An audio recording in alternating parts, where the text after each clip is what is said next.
ท่านอาจารย์ท่านพระครูอภิวัฒนวิกรมวัดปากตางเจริญผู้ดำเนินรายการเสียงธรรมแสงอรุณและรายอู้จ่าภาษาธรรมพร้อมไปด้วยท่านครูบาอาจารย์พระสงฆ์องค์สังฆเจ้าภิกษุสามเณรทุกรูปทุกองค์ที่ท่านได้เปิดวิทยุรับฟังอยู่ต่างวัดต่างวาด้วยความเคารพอย่างสูงสุดยิ่งครับผมขอสวัสดีเจพร้อมไปด้วยขอแสดงความนับถือลุงหนานพร้อมกันนี้ขอเจริญปอนกับคณะสัตยาญาติโยมครับผมขอกราบสวัสดีดอยเสมียงเมืองกันนะครับผมขอกราบสวัสดีก้อยสันเมียงเมืองกันนะครับผมขอกราบสวัสดีตุลุงนวลโคนรูปหล่อเฮาเหมือนกันนะครับผมขอกราบสวัสดีป้าหลวงนันอาคมเตสนาบ้านต้งเฮาเหมือนกันนะครับ ผมขอกราบสวัสดี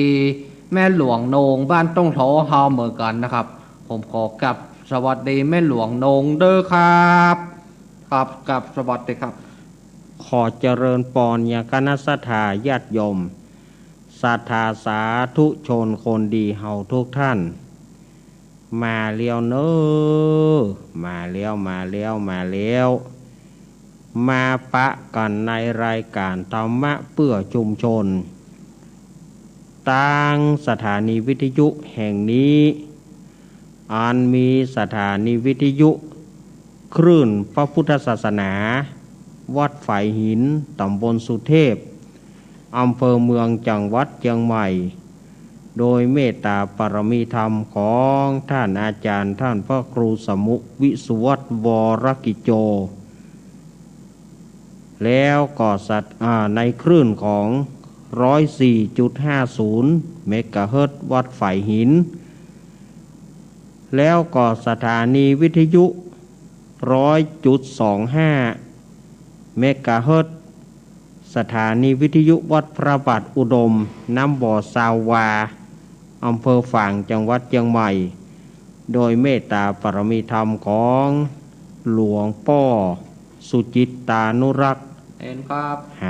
ขึ้นวัดฝ่ายหินเปิ้นภาพสัญญาณนะครับเอาขอบคุณเนอท่านอาจารย์ท่านพระครูสมุวิสุวัตวรกิจโจเนาะ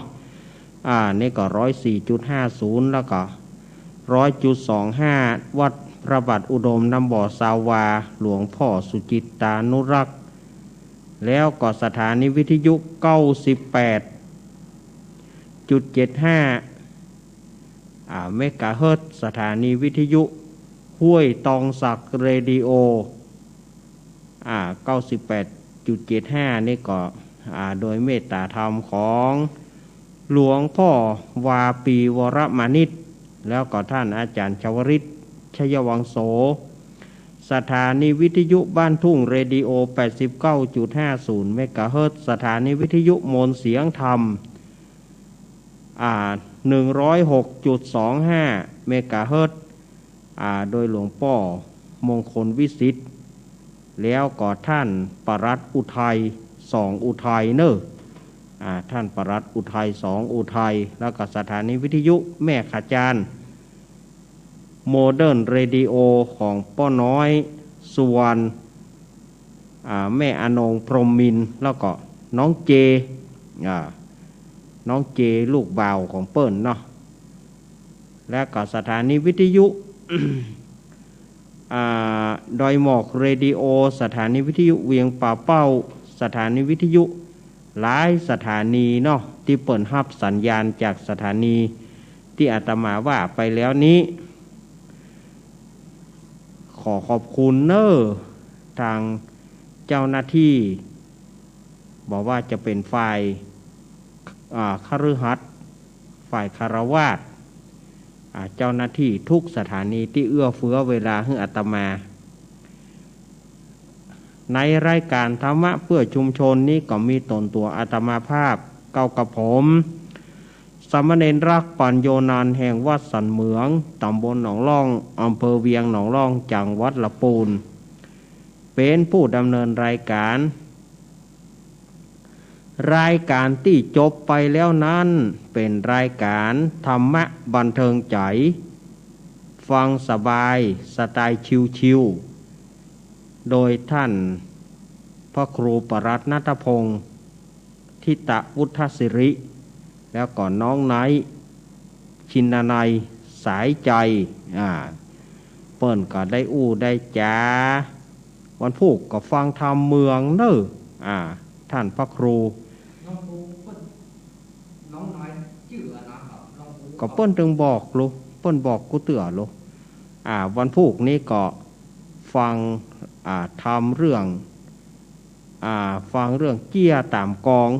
เนาะเรื่องเปิ้นจะเทศวันพุธเกี้ยเตรียมตามกองเปิ้นจะเทศวันพุธทุกวันพุธนะท่านพระครูปรัตน์ณัฐพงศ์เปิ้นจะได้นำเอามาเทศมาเล่าให้กับศรัทธาญาติโยมได้ฟังแต่กี้เฮาก็ฟังเปิ้นแต่ว่าเฮาก็ฟังเปิ้นนะจันทร์อังคารพุธจันทร์อังคารพุธนี่เป็นรายการของท่านพระครูปรัตน์ณัฐพงศ์กับน้องไนท์พัดสุขเป็นรายการของหลวงป่อท่านพระครูปริยัติชัยวัฒน์วัดสันบานะอำเภอเวียงป่าเป้าจังหวัดเชียงรายวันเสาร์ก็วันเสาร์วันอาทิตย์ก็รายการของท่านบิ๊กบอสของเฮาท่านอาจารย์ท่านพระครูอภิวัฒนวิกรมก็สลับซับเปลี่ยนกันไปในช่วงต่างๆแต่ละวันเนาะก็จะเป็นรายการสลับซับเปลี่ยนกันไปอย่างเอี้ยศรัทธาญาติโยมมาปะกันวันนี้ เป็นวันอังคารที่29มิถุนายนพุทธศักราช2564เดือน10เหนือเนี่ยเดือน10หน้าเดือน10แรกเดือน10เหนือเดือน8ใต้แฮมมานี่5ค่ำแฮมมานี่5ค่ำศรัทธาญาติโยมนี่ก็แฮมมาละลูกวันพุธนี่เสี่ยงเดือนแล้วเนอะมิถุนายนจะเสี่ยงเดือนละวันฮือก็จะเป็นเดือนกรกฎาคมจากนี้ไปแหม25-26วันถ้าก็จะเข้าภาษาเนาะศรัทธาญาติโยมจากนี้ไปแหม25-26วันนะจะเข้าภาษาละ โอ้โวยเนาะวันเวลาจะเข้าภาษาละเดือน10นี่ดับก็เดือน10แหมเดือน10นึงออกก็จะเข้าภาษาละเมื่อมาปะก่อนแล้วอาตมาภาพก็บ่เฮือกาดแก้วเสียเวลาอาตมาภาพจะขอเชิญชวนคณะศรัทธาญาติโยมได้ไหว้พระและสวดสังฆะปาเปิกเพื่อจะขจัดโรคโควิดและก็ขจัดโรคหายต่างๆให้ไปจากสยามเมืองยิ้มไปจากเมืองเหนือล้านนาของเฮารำพังอาตมานั้นก็เอาบ่แปะก็จะต้องขออาราธนากุลพระพุทธกุลพระธรรมกุลพระสงฆ์จะต้องอาราธนาครูเก้าครูตายครูป่ายครูยังครูเก้าครูป่ายครูตายครูยังครูพักลักจำครูสอนครูสอนครูศิลปวิชา30ไปก่อนหน้า50ไปตามหลังครูบาอาจารย์ที่เปิ่นได้ประสิทธิ์ประสาทได้สั่งสอนอาตมาและตลอดจนถึงขออาราธนากุลของพระคุณเจ้าทั้งหลายจะต้องขออาราธนาจะต้องขอแห่งของพระคุณเจ้าทั้งหลายที่เปิ่นได้เปิดฟังแล้วก็ขอแห่งศรัทธาทั้งหลายร่วมกันอธิษฐานจิตร่วมกันแผ่เมตตาร่วมกันสวดมนต์ เป็นอันหนึ่งอันเดียวกันเพื่อจะขจัดโรคหายให้ไปจากเมืองเหนือล้านนาและสยามเมืองยิ้มของเฮาเนาะวันนี้จะขอแท้ๆละลำพังอาตมาเอาบ่แปะ เอาบ่แปะสถาญาติโยมอันนี้ถึงยอมแท้ๆแล้วว่าเอาบ่แปะก็จะต้องขออาราธนาพระสงฆ์องค์เจ้าเฮาเจิญจวนคณะสัทธาเฮาช่วยกันเป็นอันหนึ่งอันเดียวกันเนาะสำหรับเจ้าภาพการเทศแม่เพนแล้วก็ลูกเต้าเหล่าหลานพ่อสมศักดิ์แม่สีเพนแล้วก็ศรัทธาญาติโยมนะที่ฝากแม่เพนฝากการเทศฝากการสวดแม่เพนแล้วก็ว่าอาตมาบอกชื่อญาติโยมพ่องเปิ้นก็ว่าบอกชื่อก็ชื่อคนก็ชื่อคนเก่าก็ชื่อสะพานบุญจะไปกึดอย่างอันเนอจะไปว่าอย่างอันอาตมาฮักบ่ใจฮักเบื้องย่ำแคมไผแต่ว่ามันจำกัดด้วยเวลาถ้าอาตมาจะมาว่าเนี่ยเพราะว่าอาตมาจะใช้สวดมนต์มันก็ยาวใช้เวลายาวพอสมควรฉะนั้นผู้ที่หอมกับสะพานบุญของอาตมานั้นอาตมาก็ชื่อเฉพาะสะพานบุญแล้วก็ท่านทุกท่านที่เปิ้นฮับเป็นเจ้าภาพการสวดอาตมาได้ฮับหมดแต่เพียงว่าอาตมาบ่ได้ชื่อญาติโยมจะไปเกียดจะไปเกียดว่าอาตมาฮักเบื้องย่ำแคมลำเอียงอย่างอันอย่างอี้บ่มีอาตมาบ่ได้ลำเอียงไผเนาะ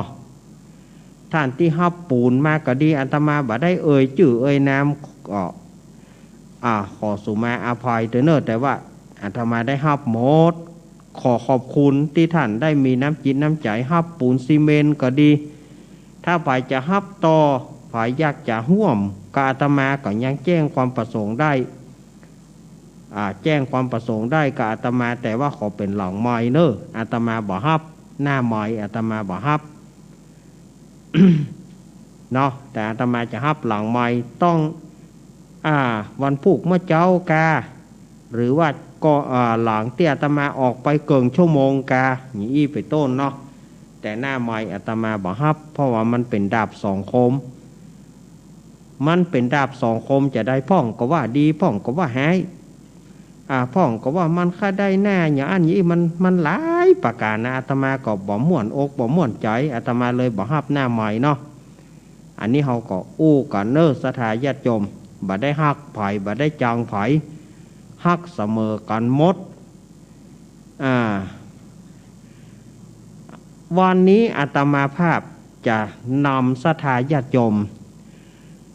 ก่อนที่เราจะสวดสังฆะปาเปิกนั้นเรามาทำวัดเย็นเป็นทำวัดพื้นเมืองอย่างก่อนเนาะเรียกว่าทำวัดเย็นหรือว่าในภาษาในบทสวดมนต์เพราะว่าทำวัดพระบ้านเฮาว่าทำวัดเย็นแบบพื้นเมืองบ่เหมือนน้อยเดียวบ่ได้ทำวัดเย็นแบบพื้นเมืองเนี่ยน้อยเดียวน้อยเดียวตานะแล้วก็เดี๋ยวเขาก็เข้ามาช่วงของสวดมนต์เนาะเอาละ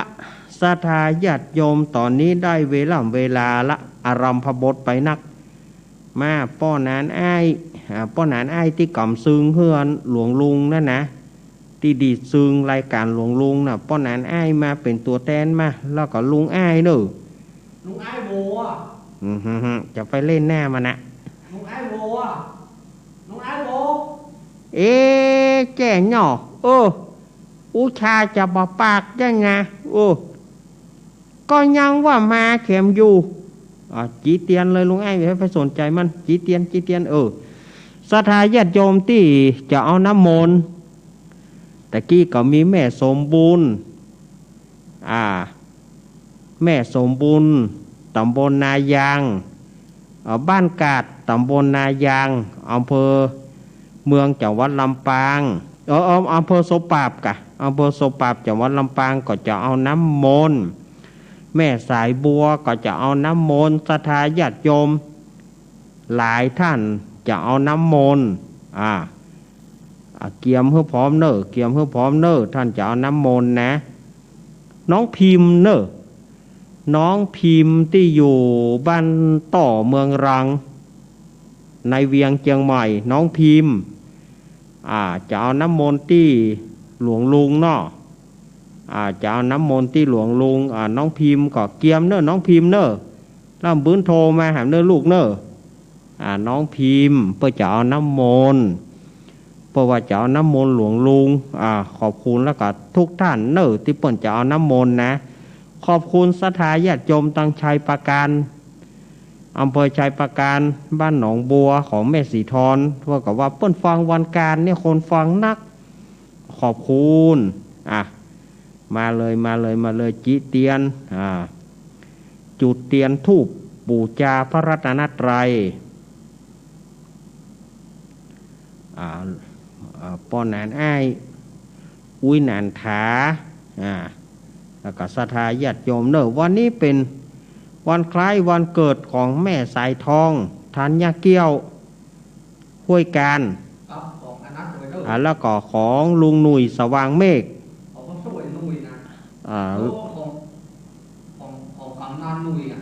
ลุงหนุ่ยสว่างเมฆเปิ้นก็มาละเปิ้นจะสืบชะตาตัวขอสืบชะตาตัววันเกิด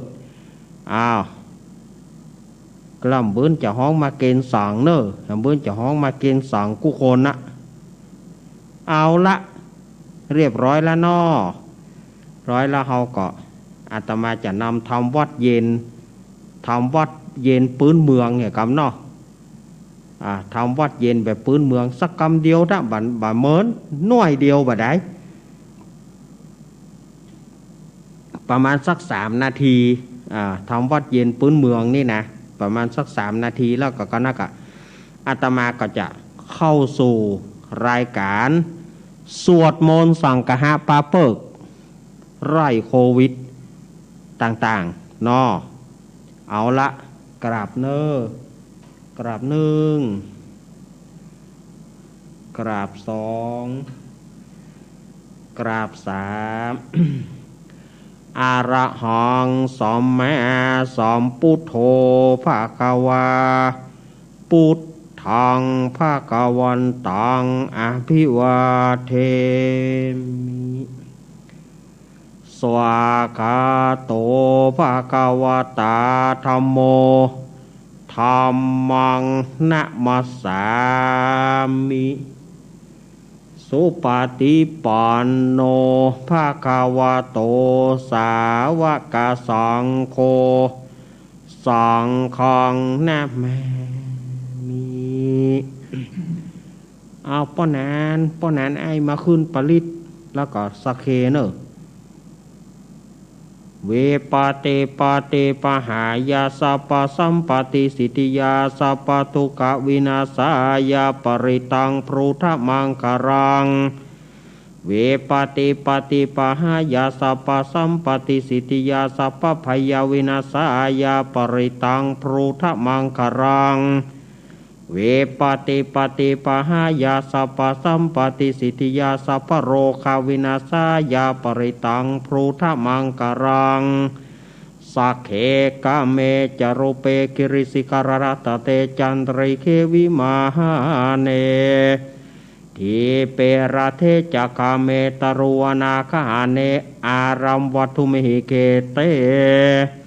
โหมาธาทโยจตุโลกัปราชายามะราชาอินโทเวสสุวรรณราชาอาริยเมตโยโพธิสตาวกาทโยอริยสาวกาจะปุถุชนากรยนายาจะสมาธิติยวาพุทเทปัสสนาธัมเมปัสสนาสังเขปัสสนาพุทเทสักการวาธัมเมสักการวาสังเขสักการวาอิโตทานาโตยวาปรัมปราอิมาสมิงสุจากวาเรสุเทวตายังมุนิวรวาจานังสาทโหโนสุนันโตธรรมสวนากโรอายัมภทันตา ธรรมสวนากาโรอายัมภทันตาธรรมสวนากาโรอายัมภทันตาเขาทำวัดเย็นปืนเมืองแค่ก่อนเนาะน้อยเดียวนะโมตัสสะภะคะวะโตอะระหะโตสัมมาสัมพุทธัสสะนะโมตัสสะภะคะวะโตอะระหะโตสัมมาสัมพุทธัสสะนะโมตัสสะภะคะวะโตอะระหะโตสัมมาสัมพุทธัสสะโยสันนิสิโนวาราโพธิมูเลมารังสะเสนังมะหันติงวิจัยโยสัมโพธิมากันจิงวะอานันตัญญารโนโยโลกุตตะโมตังปนามามิพุทธังเยจะพุทธาอาติตาจะเยจะพุทธาอนาคาตาจะเยพุทธาอหังวันตามิสัพปะตาอิติปิโสภะคะวะอะระหังสัมมาสัมพุทโธวิจาจารณะสัมปันโนสุขโตโรกาวิโตอนุตตโรปุริสธรรมสารถิสัทธาเทวมนุสสานังพุทโธภควาติพุทธังชีวิตังยาวานิปานังสาระนังกัจฉามินัตถิเมสาระนังอัญญังพุทโธเมสาระนังวารังเอเตนะสัจจวัชเชนะโหตุเมชัยยะมังกรังอุตตมังเขนะวันเทหังปัตตะพังสุงวารุตตามังพุทเทโยจาริโตโทโสพุทโธขมาตุตังมะมังอาทังคีโกอาริยาปาโทชะนานังโมคคาภาวิสัยยาอุจุจามะโคธัมโมอายังสันติกาโรปานิโตนิยานิโกตังปันนะมามิธัมมังเยจะธัมมาอติตาจาเยจะธัมมาอานาคาตาปัจจุปันนาจะเยธัมมาอาหังวันตามิสัพปะตาสวากาโตภาคาวตาธัมโมสันทิติโกอาการิโกเอหิปัสสิโกโอปานายิโกปัจจตังเวทิตาโปวินโยหิติธัมมังจีวิตังยาวานิปานังสารนังกัจฉามินัตถิเมสารนังอัญญังธัมโมเมสาระนังวารังเอเตนะสัจจวัชเชนะโหตุเมชัยยะมังการังอุตตามังเขนะวันเตหังธัมมันจะทูวิตังวารังธัมเมโยจาริโตโทโสธัมโมขมาตุตังมะมังสังโฆวิสุทโธนวราทาคินายโยสันติอินทริโยสัพพมาราภาหิโนคุณเนหิเนเกหิสามิทธิปัตโตนะสาวโวตังปันนามามิสังฆังเยจะสังฆาอาติตาจะเยจะสังฆาอานาคาตาปัจจุปันนาจะเยสังฆาอหังวันตามิสัพปะตาสุปฏิปันโนภาควะโตสาวกสังโฆโอโชปฏิปันโนภาควะโตสาวกสังโฆยายะปฏิปันโนภาควะโตสาวกสังโฆสามิจิปฏิปันโน ภาคาวาโตสาวกาสังโฆยัตถิทังจัตตาริปุริสายุขานิอัฏฐปุริสาปุงกาลาเอสาภาคาวาโตสาวกาสังโฆอาหุนายโยปาหุนายโยทักขินายโยอัญชาริการะนิโยอนุตตรังปุญญาเขตังโลกาสาติสังขังชีวิตตังยาวานิปานังสารนังกาฉามินัตถิเมสารนังอัญญังสังโฆเมสารนังวรังเอเตนะสัจจวัชเชนะโหนตุเมชัยยะมังการังอุตตามังเขนะวันเตหังสังคัญจะทูวิตังวารังสังเคโยจาริโตโทโสสังโฆข้ามาตุตังมะมังอิเจวามันจันรัตนาสนัยยังนามาสมาโนรัตนานตายังยังบุญญาวิสันทังวิปุรังอารัตทังตาสานุภาเวนังหาตันตารายโยอ้าวเรียบร้อยละสำหรับทำวัดเย็นแบบพื้นเมืองต่อไปอาตมาภาพก็จะสวดมนต์สืบชะตาสังฆะปาเปิกเนิกนะโมตัสสะภะคะวะโตอะระหะโตสัมมาสัมพุทธัสสะนะโมตัสสะภะคะวะโตอะระหะโตสัมมาสัมพุทธัสสะนะโมตัสสะภะคะวะโตอะระหะโตสัมมาสัมพุทธัสสะพุทธังสารนังกัจฉามิธัมมังสารนังกัจฉามิสังฆังสารนังกัจฉามิทุติยัมปิพุทธังสารนังกัจฉามิทุติยัมปิธัมมังสารนังกัจฉามิทุติยัมปิสังฆังสารนังกัจฉามิตติยัมปิพุทธังสารนังกัจฉามิตติยัมปิธัมมังสารนังกัจฉามิตติยัมปิสังฆังสารนังกัจฉามินะโมเมสัพพพุทธานังตัวติงสาวรารากาโนตันหังกาโรมหาวิโรเมตังกาโรมหายาโสสารนังกาโรโรกาหิโตทิปังกาโรชุตินทาโรโกนทันโยจานาปาโมโกมังกาโรปุริสาสาโปสุมาโนสุมาโนทีโรเรวโตราติวัตโนโสปิโตคุณสัมปันโนอโนมาทัสสิชานุตโมปาตุโมโรกาปโชโตนาราโทวาราสาราติปาตุมุตตโรสัตตะสาโรสุเมโทอังคาปุงกาโลสุชาโตสัพพโรกาโคปิยะทัสสีนาราสาโพอาทัสสิการุณิโกธรรมทัสสิตาโมนุโทสิทัตโทอาสโมโรเกติโสจาวาระตังวาโรปุโสจาวาระโทพุโทวิปัสสิจานุปโมสิกิสปาหิโตสัทธาเวสปุสุกาทายาโกกาคุสันโทสัทธาวาโหโกนาคามาโนรานันจาโหกาสโปสิริ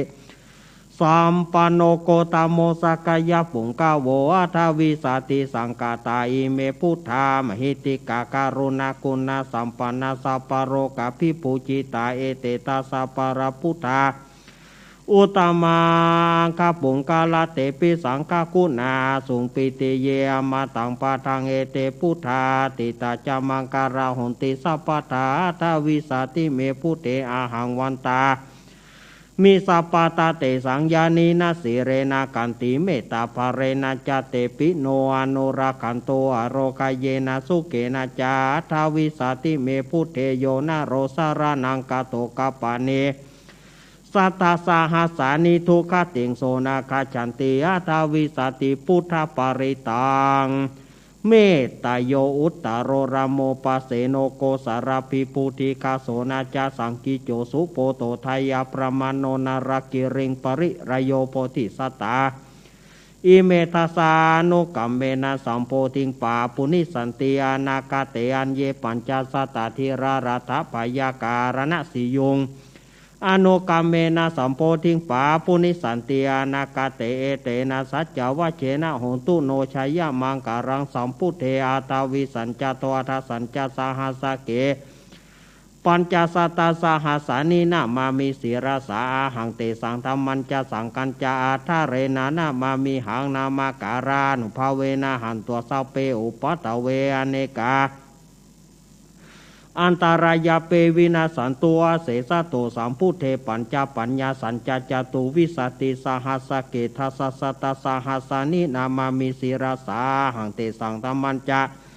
สังกัญจาทะเรนานามามิหังนามาการานุภาเวนะหันตัวสัพเปอุปัทเวอเนกาอันตรายาปิวินาสันตัวเสสะโตสัมพุทเทนาบุทรสเตอัฏฐจตาลี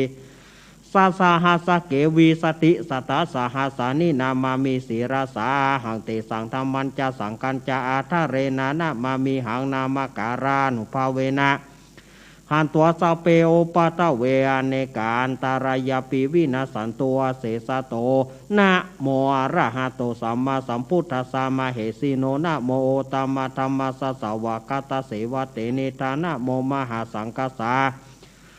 ปิวิสุทธาสีลทิติโนนะโมมัตตยารัตสารัตนาตยาสสาธุกังนะโมมะกติตาสัตสวัตุตยาสปีนะโมการะปะภะเวนะวิคัจฉันตุอุปัฏฐวานะโมการานุภาเวนะสุวาทิโหนตุสัพพะฐานะโมการาชาเตเจนะวิธิมหิโหมิเตชวา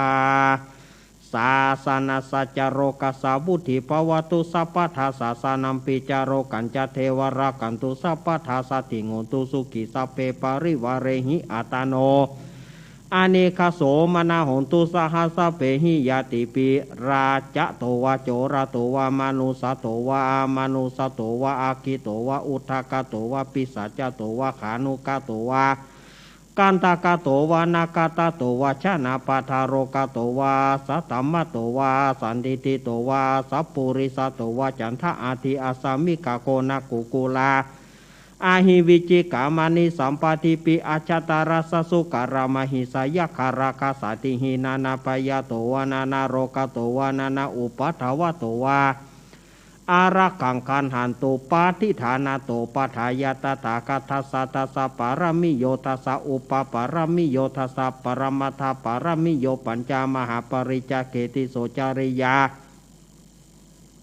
ปัจฉิมภเวกวะกันติงชาติงาปิเนกามานังปทานาจาริยังโพธิบัลลังเกมาราวิชัยยังสัพพัญญุตายานาปฏิเวทังนาวโรกุตระธรรมเมติสัพเพปิเมปุตตะโกเนอวาชิตวาเวสาริยาเตสุปการันตเรสุติยามาราติงปริตังการนโตอายัสมานันทเถโรวิยาการุญญาจิตังอุปทาเปตัวโคติงสัตตสาให้เสสุ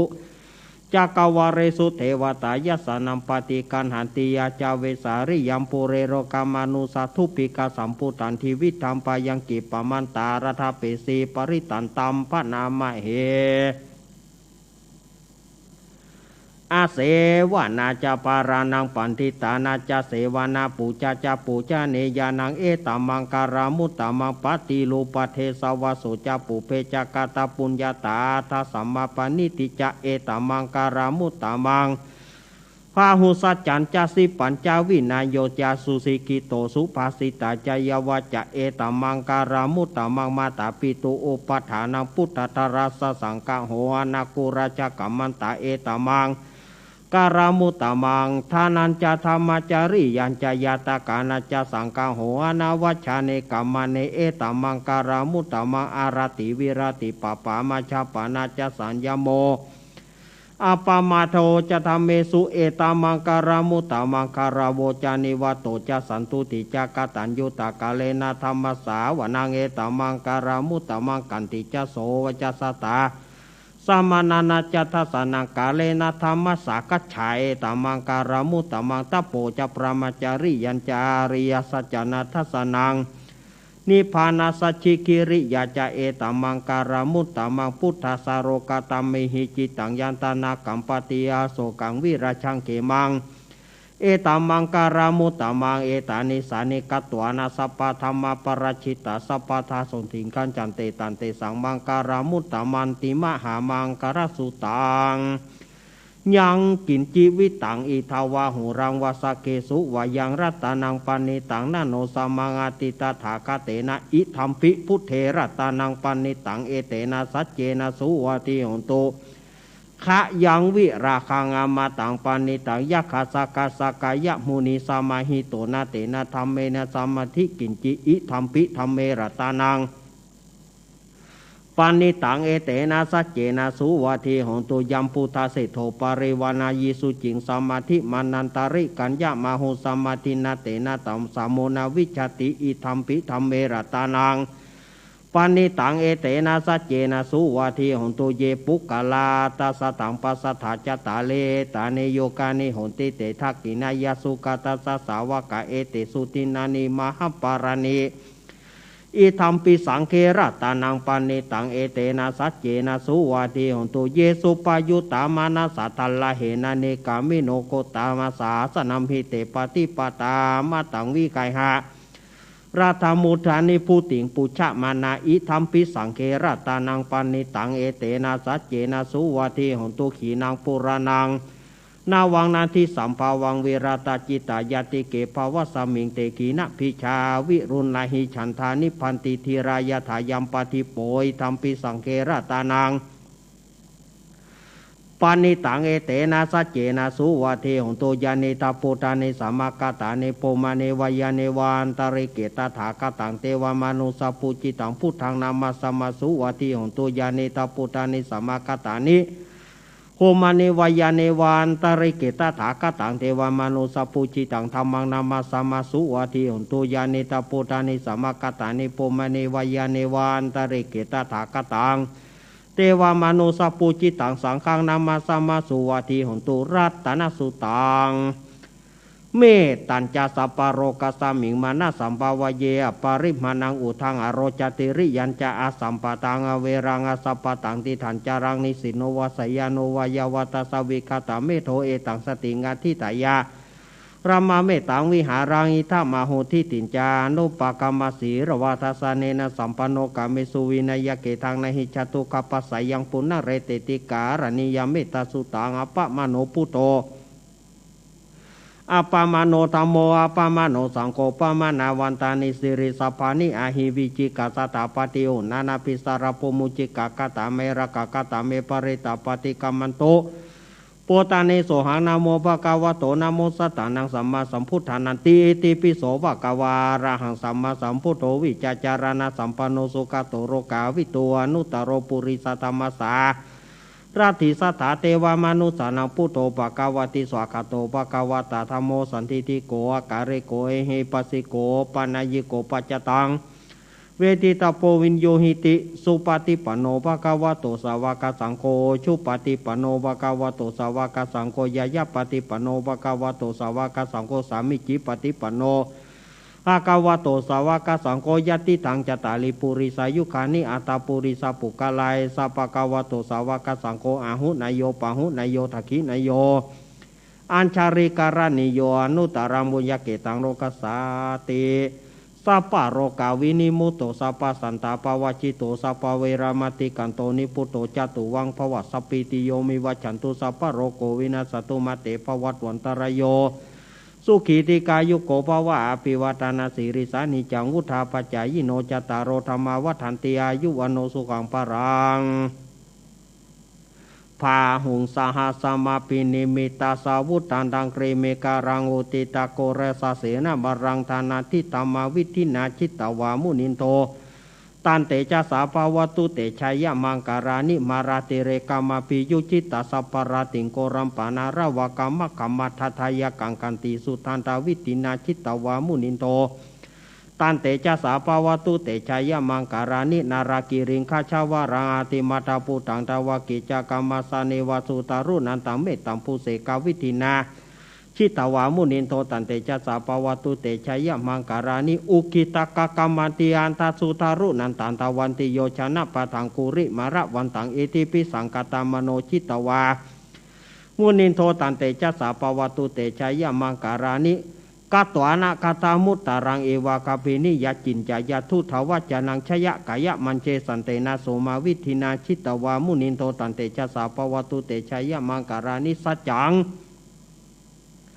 วิหายามติสัจจกวาทะเกตุงวาทาพิโรปิตามานาอันติอันทาบูตังปัญญาปฏิปชาริโตชิตวามุนินโตตันเตชะสาปวตุเตชยมังการานินันโทปนันทโพจกัง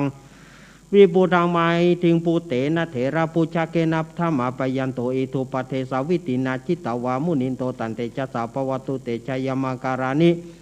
ทุกหาติติปุจเกนะสุทาหาทางพระมังวิสุติจุติมิติภากาพิธานังยานากเทนาวิตินาชิตวามุนินโตตันเตชะสาปวตุเตชยมังการานิเอตาปิพุทธชัยมังการาอาทากตายโยวัจโนตินติเนสารเตมตันทีเหตวานาเนกวิวิธานิจุปัตวานิโมขังสุขาทิขามายนาโรสปัญโยโอชังโคสติสังกาโตธรรมานังวิจโยตถาวิริยัมปิติปัสสธิโพชังกาจตถาปเรสมาตุเปกาโพชังกาสัตเตเตสัพพทัสสีนามูนินาสามาทากตาภาวิตาปาหุริกตาสังวัตติอภิญญายานิปานายะเจโพธิยาเอเตนะสัจวะเจนะหงตุโสทิเตหงตุสัพพทาเอกัสสมิงสัมมเยนะโถโมกกาลานันจักกัสสปังกิลเนทุกิเตทิสวะโพชังเกสตะเทสยิเตจตัง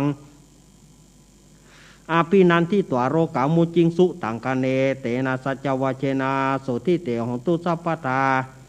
เอกถาธรรมราชาปิเครันเยนาพิปิลิโตจุนทัตเถเรนะตันเยวะพนาเปตวานาสาทรังสมโมทิตัวจะอาภาธาตัมหาวุธาสิธานาโสเอเตนะสัจจวะเจนะสุทิเตหงตุสัพพทาไปนาเตจะอาปาตาตินานัมปีมเหสีนังมหาหัตกิเลสวะปตานุปฏิธรรมตังเอเตนะสัจจวะเจนะสุทิเตหงตุสัพพทายันตุนิมิตังอวามังการัญจะโยจามานาโปสกุณาสัตโตปปะกะโหทุสุปินังอาการตังพุทธานุภาเวนะวินาสัมเมตุยันตุนิมิตังอวามังการัญจะโยจามานาโปสกุณาสัตโตปปะกะโหทุสุปินังอาการตังธรรมานุภาเวนะวินาสัมเมตุยันตุนิมิตังอวามังการัญจะโยจามานาโปสกุณาสัสโถปปะกะโหทุสุปินากันตังสังฆานุภาเวนะวินาสัมเมตุมหาการุณิโกนาโถอิตายาสัพพปานินะปุริโตปรามิสัพพปันโตสัมพุทธิพุทธมังเอเตนะสัจจวะเจนะโหตุเตชัยมังการังชยันโตโพธิยามุเรสกายานังนันติวัตโนเอวังตวงวิชโยหิจยสุชัยมังกะเลอปราจิตาปรังกิสิเสปตวิปุกาเลอปิเสเกสัพพพุทธานังอาคัปปโตปโมตเตสุนักตังสุมังกรังสุปปตังสุติตังสุกโนสุโมโหโตจะสุยิถังพระมาจาริสุภารกีนางกายะกัมมังวาจากัมมังปัทกีนางปัทกีนางมโนกัมมังปณิติเตปัทกีน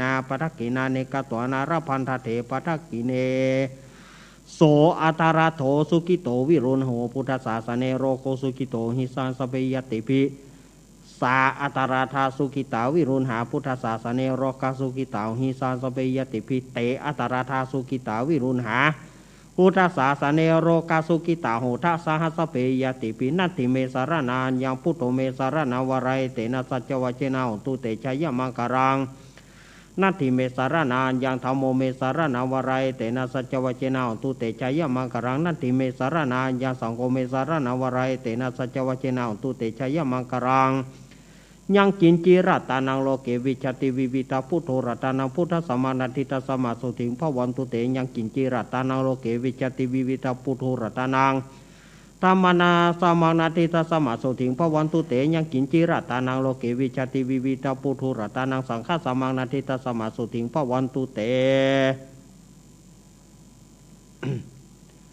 โอมติปะสหมังสะดาบเทียน9วัดวาลุกเป็นเปลวไฟสลีกันใจกูเทียนนี้ปราบเมืองผีมากูดาวบ่ฮู้กู้เจนเต้าปราบกินมา101ภาษากูก็ปราบได้ใต้ปืนฟ้าเหนือหน้าแผ่นดินเกาลิ้นกูก็เป็นน้ำเก้ากลางกูก็เป็นแม่น้ำใหญ่กูจะออกไปท่วมหัวผีตายปลายลิ้นกูเป็นดาบเทียนกาใต้ปืนฟ้ากูบอกกลัวสังโอมสหปโตมังสวหาย โอมเป็ดจะรำแผ่นดินดำไว้ว่าสายตาผีขาดกับหนีละคนดีเอาไว้นี้อย่าได้เอาไปตัวหมู่สู่ต้านตั้งผีแมนและผีเขนตั้งผียักษ์ผีเย็น อย่ามาใกล้ตั้งผีอยากไร้จงหนีไปปันตั้งผีกุมพันและผีให้อันเตียวต้องพายจงรีบหนีไปอมสัมปโตมังสวหายสาธุสาธุสาธุพระปัญญาปารมี30ทัศสาธุสาธุพระปัญญาปารมีวัดแวดล้อมวิริยะปารมีอ้อมระวังดีศีราปารมีบางหอกดาบเมตตาปารมีผ้าแป้ตังปืนตานาปารมีคือเป็นปืนตังต่ออุเบกขาปารมีคือก่อเป็นเวียงสัจจะปารมีเวทระวังดีเป็นไม้ใต้กันตีปารมีกลายเป็นหอกดาบบางหน้าไม้และปืนไฟอาทิฐานาปารมีผันดาบไปทุกแห่งแข่งแข่งแรงแรงปราบฝูงหมู่มารผีสางไปเป็ดตุกเตาวิปบตีปังไปหนีแม่ธรณีอัศจรรย์โสเสมือนพันอยู่ข้างน้ำนาตีนองกวางต่อกวางแตกตีฟองหน้านองนานอกกลายเป็นเข้าตอกดอกไม้ถวายปูจาพระแก้วแก่นไทยสตันพระพุทธทางเลยจงมาภายโพดอนุญาตโตดโปรดโวกาแต่ดีหลีแม่ธรณีออกมารีดผมอยู่ข้างท่าจางให้ใครสัจจังงาซับดินพ่นน้ำนาตีลงพันภายคอไปหักตบเต้าพญามานเอาตังปูนกัวยกมือคืนสูนหัวใส่กาวว่าผู้ฆ่านี้หากเป็นลูกศิษย์พระพุทธเจ้าโตนมีบุญสมปานันมากนักพระพุทธเจ้าจึงจัดตั้งปัญญาปรมีไว้เก้าจันตั้งไว้ตั้งนาก็ได้เก้าจันตั้งไว้ตั้งหลังก็ได้เก้าจันตั้งแต่หัวแผ่วตีนก็ได้เก้าจันตั้งแต่ตีนแผ่วหัวก็ได้เก้าจันแสนว่าแม้นว่าลูกปืนมันจะมาหรือว่าโควิดมันจะมาเสมือนโฟนแสนหาก็บ่อาจจักมาไกลใดข้าพเจ้าเลยได้ว่าพุทธกุณังธรรมกุณังสังฆกุณังพุทธอินตาธรรมอินตาสังฆอินตาอัสสะอัปแม่ธรณีผู้อยู่เหนือน้ำผู้อยู่กำแผ่นดินกังข้าได้ระลึกกึศถึงกุลพระปิตากุลพระมารดากุลครูบาอาจารย์กุลเทวบุตรเทวดาและกุลเกี้ยวเจ้าทั้ง3ประการคือกุลพระพุทธกุลพระธรรมกุลพระสงฆ์กุลแดดกุลฝนกุลน้ำกุลลมกุลดินกุลไฟกุลกุศรัตเจ้าก็ดีกุลพระโตนภาวนาก็ดีกุลนางอุทธราก็ดีกุลพระปัญเจกพุทธเจ้าก็ดีกุลแม่ธรณีก็ดีกุลเจ้าแม่กวนอิมบรมโพธิสัตว์ก็ดีจงมารักษากำหน้าและกำหลังโตนตัวแห่งข้าพเจ้าและสถานีวิทยุที่ท่านฟังอยู่และสถาญาติโยมผู้ฟังรายการจุผู้จุคนนั้นจงจักมีเตี้ยงแต่ดิลิจิมเตะโอมพุทโธพุทธังรักษาโอมธัมโมธัมมังรักษาโอมสังโฆสังฆังรักษาโอมพุทโธพุทธังอรหังโอมธัมโมธัมมังอรหังโอมสังโฆสังฆังอรหังโอมพุทโธพุทธังกันหะโอมธัมโมธัมมังกันหะโอมสังโฆสังฆังกันหะอายุวันโนสุขังพลัง อาติตามาสมิงจะพุทธกุณังอาติตามาสมิงจะธรรมเมกังอาติตามาสมิงจะสังฆานังสัพพะโรกาพยาวิวัจจยังสัพพะระพังปวันตุเมจันทมัสมิงจะพุทธกุณังจันทมัสมิงจะธรรมเมกังจันทมัสมิงจะสังฆานังสัพพะโรกาพยาวิวัจจยังสัพพะระพังปวันตุเมอังคารมัสมิงจะพุทธกุณังอังคารมัสมิงจะธรรมเมกังอังคารมัสมิงจะสังฆานังสัพพะโรกาพยาวิวัจจยังสัพพะระพังพวันตุเมพุทธมัสมิงจะพุทธกุณังพุทธมัสมิงจะธรรมเมกังพุทธมัสมิงจะสังฆานังสัพพะโรกาพยาวิวัจจยังสัพพะระพังพวันตุเมคุรุมัสมิงจะพุทธกุณังคุรุมัสมิงจะธรรมเมกังคุรุมัสมิงจะสังฆานังสัพพะโรกาพยาวิวัจจยังสัพพะระพังพวันตุเมสุขมัสมิงจะพุทธกุณังสุขมัสมิงจะธรรมเมกังสุขามัสมิงจะสังฆานังสัพพะโรกาพยาวิวัจจยังสัพพะระพังพวันตุเมโสริจมัสมิงจะพุทธกุณังโสริจมัสมิงจะธรรมเมกังโสริจมัสมิงจะสังฆานังสัพพะโรกาพยาวิวัจจยังสัพพะระพังพวันตุเมราหูจมัสมิงจะพุทธกุณังราหูจมัสมิงจะธรรมเมกังราหูจมัสมิงจะสังฆานังสัพพะโรกาพยาวิวัจจยังสัพพะระพังพวันตุเมเกตุมัสมิงจะพุทธกุณังเกตุมัสมิงจะธรรมเมกังเกตุมัสมิงจะสังฆานังสัพพะโรกาพยาวิวัจจยังสัพพะระพังพวันตุเมอิมัสมิงมงคลจักรวาลทั้ง8ทิศประสิทธิจงมาเป็นกำแพงเกี่ยวทั้ง7ชั้นมาป้องกันหอมเราเข้าตัวอนันตาราชเสมานาเกเตสมันตาสตายโยจนะสัสตาสหัสานิพุทธจาระปริเกเตระขันตุสุระขันตุอิมัสมิงมงคลจักรวาลทั้ง8ทิศประสิทธิจงมาเป็นกำแพงเกี่ยวทั้ง7ชั้นมาป้องกันหอมล้อมเราเข้าตัวอนันตาราชเสมานาเกเตสมันตาสตายโยจนะสัสตาสหัสานิ ธรรมชารปริเกเตระกันตุสุระกันตุอิมัสสมิมุคนจักรวาลทั้งแปดทิศประสิทธิจงมาเป็นกำแพงเกี่ยวเตเจจานมาป้องกันห้อมล้อมรอบเก้าตัวอนันตาราชเสมานาเกเตสมันตาสตาโยจนะสัสตาสาสานิปัญเจกะพุทธาชารปริเกเตระกันตุสุระกันตุอิมัสสมิมุคนจักรวาลทั้งแปดทิศประสิทธิจงมาเป็นกำแพงเกี่ยวเตเจจานมาป้องกันห้อมล้อมรอบเก้าตัวอนันตาราชเสมานาเกเตสมันตาสตาโยจนะสัสตาสาสานิสังฆชารปริเกเตระกันตุสุระกันตุ อาทิอุณหาสาวิจโยตโมโลเกอนุตตโรสัพพสัตตาหิตถายะต่างๆกันหาหิเทวเตปริวเชราชทันเทอมนุเสหิปวเกหายะเกนาเกวิเสปุเตอากาลมารเนนะจะสัพพสมามารณมุโตทะเปตัวการามริตังตาเสวะอานุภาเวนะโหตุเตโวสุกิสัทธาสุทัสสีลังสัมมาทายะธรรมังสุจาริตังจาเลตเสวะอานุภาเวนะโหตุเตโวสุกิสัตตาลิกิตังกินจิตังปูชังธารานังวจานังกรุงปริสังเทสนังสุตตสายุปวัตติอธิอุณหาสวิจโยธัมโมโลเกอนุตตโรสัพพสัตตาหิตถายะต่างๆกันหาหิเทวเตปริวเชราชทันเทอมนุเสปวเกปยะเกนาเกวิเสปุเตอากาลมารเนนะจะสัพพสมามารณมุโตทะเปตวาการามริตังตาเสวานุภาเวนะหนตุเทโวสุกิสัตตาสุทัสสีลังสัมมาทายะธรรมังสุจาริถังจาเลตเสวานุภาเวนะหนตุเทโวสุขิสัตถาลิกิตังกินจิตังภูชังธารนังวจานังกรุงปริสังเทสนังสุตตสายุปวัตติอาทิอุณหาสาวิจโยธัมโมโลเกอนุตตโรสัพพสัตตาหิตถายะต่างตัวกันหาหิเทวเตปริวเชราชทันเทอมนุเสปวเกปยะเกนาเกวิเสปุเตอากาลมารเนนะจะสัพพสมามารณมุโตทะเปตวการามริตังตาเสวานุภาเวนะโหตุเตโวสุกิสัตถาสุทัสสีลังสัมมาทายะธรรมังสุจาริตังจาเลตเสวะอานุภาเวนะโหตุเตโวสุกิสัตตาลิกิตังกินจิตังปูชังธารนังวจานังกรุงปริสังเทสนังสุตวาตาสายุปวัตติสักกตวพุทธารัตนาโอสถาอุตมาวราหิตังเทวมนุสนาบุตเตเจนะสุตินานาสันตุปตวาสเปตุกาอุปสมินตุเตสักกตวธรรมารัตนังโอสถาอุตมาวรังปริราหุปสมานานามาเตเจนะโสตินานาสันตุปตวาสเปพยาอุปสมินตุเตสักกตวสังการตนาโอสถาอุตมาวรังอาหุนายังปะหุนายังสังฆเตเจนะโสตินานาสันตุปตวาสเปโรกาอุปสมินตุเตอินทชาตาเทวชาตาพรหมชาตามหาพรหมชาตาอิสิชาตามหาอิสิชาตามุนิชาตามหามุนิชาตาปูริสชาตามหาปูริสชาตาจักรวติชาตามหาจักรวติชาตาพุทธชาตาปัจเจกพุทธชาตาอรหันตชาตาสัพพสิทธิวิชาตานังชาตาสัพพโรกจริยานังชาตาสัพพโรกทิปติยานังชาตาเอเตนะสัจวเชนะตุยหังสุอธิหงตุตุยหังสวหายโอมนะโมพุทธัสสะโอมนะโมธัมมัสสะโอมนะโมสังฆัสสะสยติทางหูรูสวหายะอินทชาตาเทวชาตาพรหมชาตามหาพรหมชาตาอิสิชาตามหาอิสิชาตามุนิชาตามหามุนิชาตาปูริสชาตามหาปูริสชาตาจักรวติชาตามหาจักรวติชาตาพุทธชาตาปัจเจกพุทธชาตาอรหันตชาตาสัพพสิทธิวิชาตานังชาตาสัพพโรกจริยานังจตาสัพพโรกทิปติยานังจตาเอเตนะสัจวเจนะตุยหังสุอธิหงตุตุยหังสวหายะโอมนะโมพุทธัสสะโอมนะโมธัมมัสสะโอมนะโมสังฆัสสะสยติทางหูรูสวหายะอินทชาตาเทวชาตาพรหมชาตามหาพรหมชาตาอิสิชาตามหาอิสิชาตามุนิชาตามหามุนิชาตาปูริสชาตามหาปูริสชาตาจักรวติชาตามหาจักรวติชาตาพุทธชาตาปัญเจกพุทธชาตา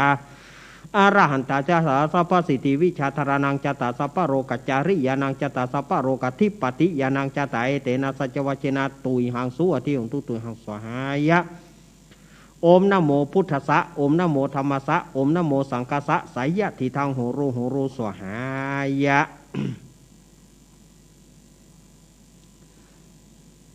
พุทธกาโม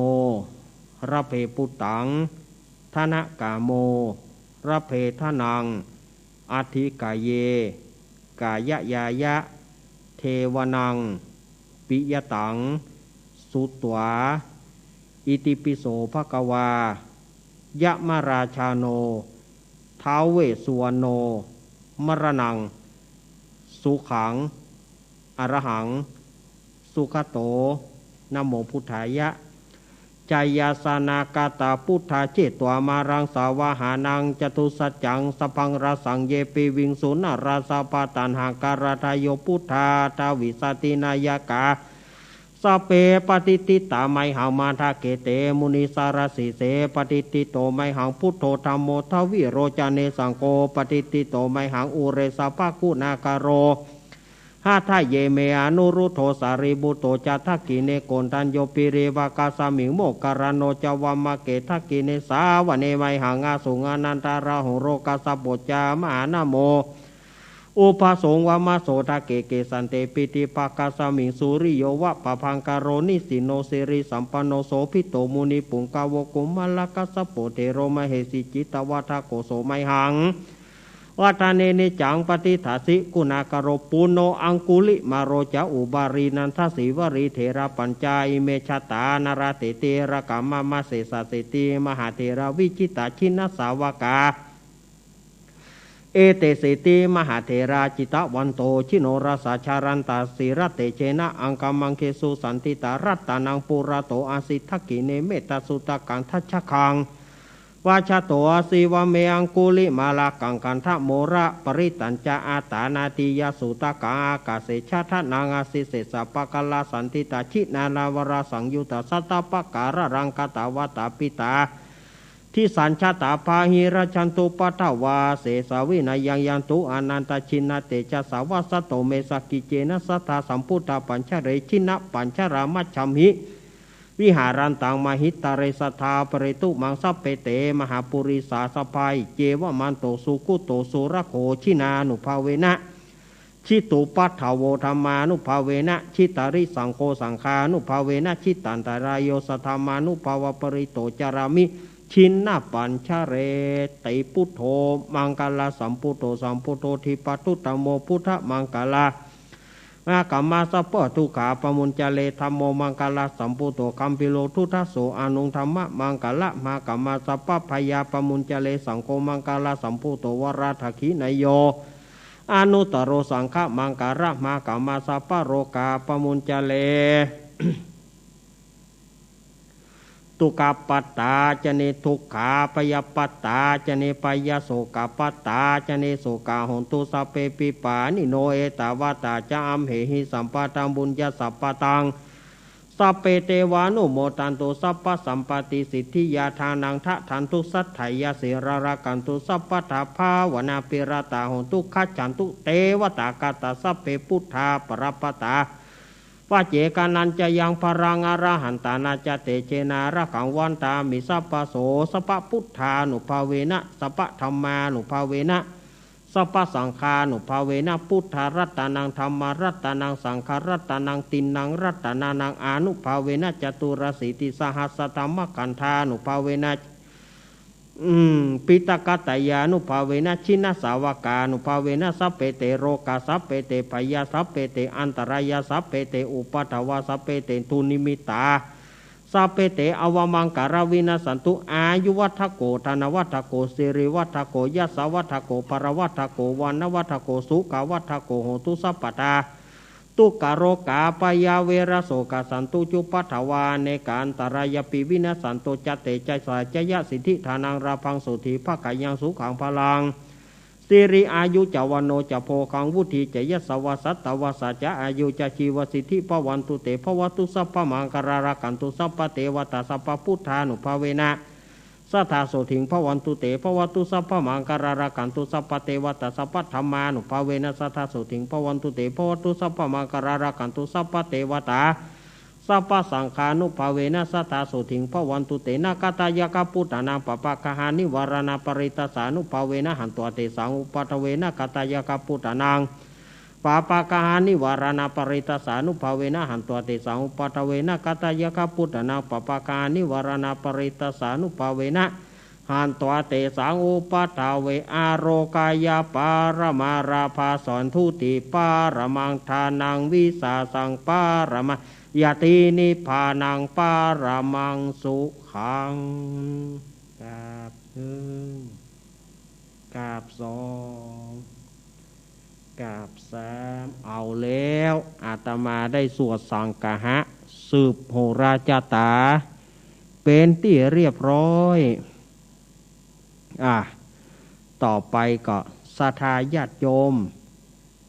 ผู้มีวันคล้ายวันเกิดก็ดีแม่ไสทองลุงหนุ่ยสว่างเมฆ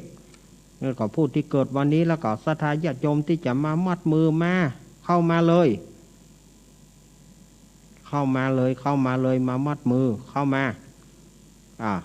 ถ้าว่าตังพระคุณเจ้านักลำไปเกาะป้อน้อยป้อหนานที่อยู่ทางนี้คนเฒ่าคนแก่ที่อยู่ทางนี้กับมัดมือไปเลยมันบาเต้าบาตานถ้าอย่าไปรอพระคุณเจ้ามาก็นักหนาป้าป้าน2 แถว 3 แถวบาตานแล้วมาป้อน้อยป้อหนานตานไหนมัดท่านตานไหนมัดท่านถ้าท่านตั้งหลายมัดแล้วก็การออกไปคนใหม่เข้ามา เอาน้อมัดมือก่อนน้อป้อน้อยป้อหนานไอ้ลุงไอ้แล้วก็ศรัทธาญาติโยมตั้งหลายอันที่คนเฒ่าคนแก่ตั้งหลังที่ว่าเปิ่นมาบัดถึงมัดเลยลุงไอ้โมจะไปเล่นหน้ามันเต้อลุงไอ้โมมัดดีๆเด้อ เอามัดมือก่อนพุทโธมังคลาสัมพุทโธติปัฏฐุธัมโมพุทธมังคลามากามาสปาทุกขาปมุญเจเลธัมโมมังคลาสัมพุทโธกัมพิโลทุตาโสอนุธรรมะมังคลามากามาสปะพญาปมุญเจเลสังโฆมังคลาสัมพุทโธวราทขินายโยอนุตตโรสังฆมังคาระมากามาสปะโรกาปมุญเจเล พุทโธมังคลาสัมพุทโธทิปัฏฐุธัมโมพุทธมังคลามากามาสปะทุกขาปมุญเจเลธัมโมมังคลาสัมพุทโธกัมพิโลทุตาโสอนุธรรมะมังคลามากามาสปะพญาปมุญเจเลสังโฆมังคลาสัมพุทโธวรัตถขินายโยอนุตตโรสังฆมังคลามากามาสปะโรกาปมุญเจเลพุทโธมังคลาสัมพุทโธทิปัฏฐุธัมโมพุทธมังคลามากามาสปะทุกขาปมุญเจเลธัมโมมังคลาสัมพุทโธกัมปิโลทุตโสอนุธรรมมังคลามากามาสปะพยาปมุญเจเลสังโฆมังคลาสัมพุทโธนวราทขินายโย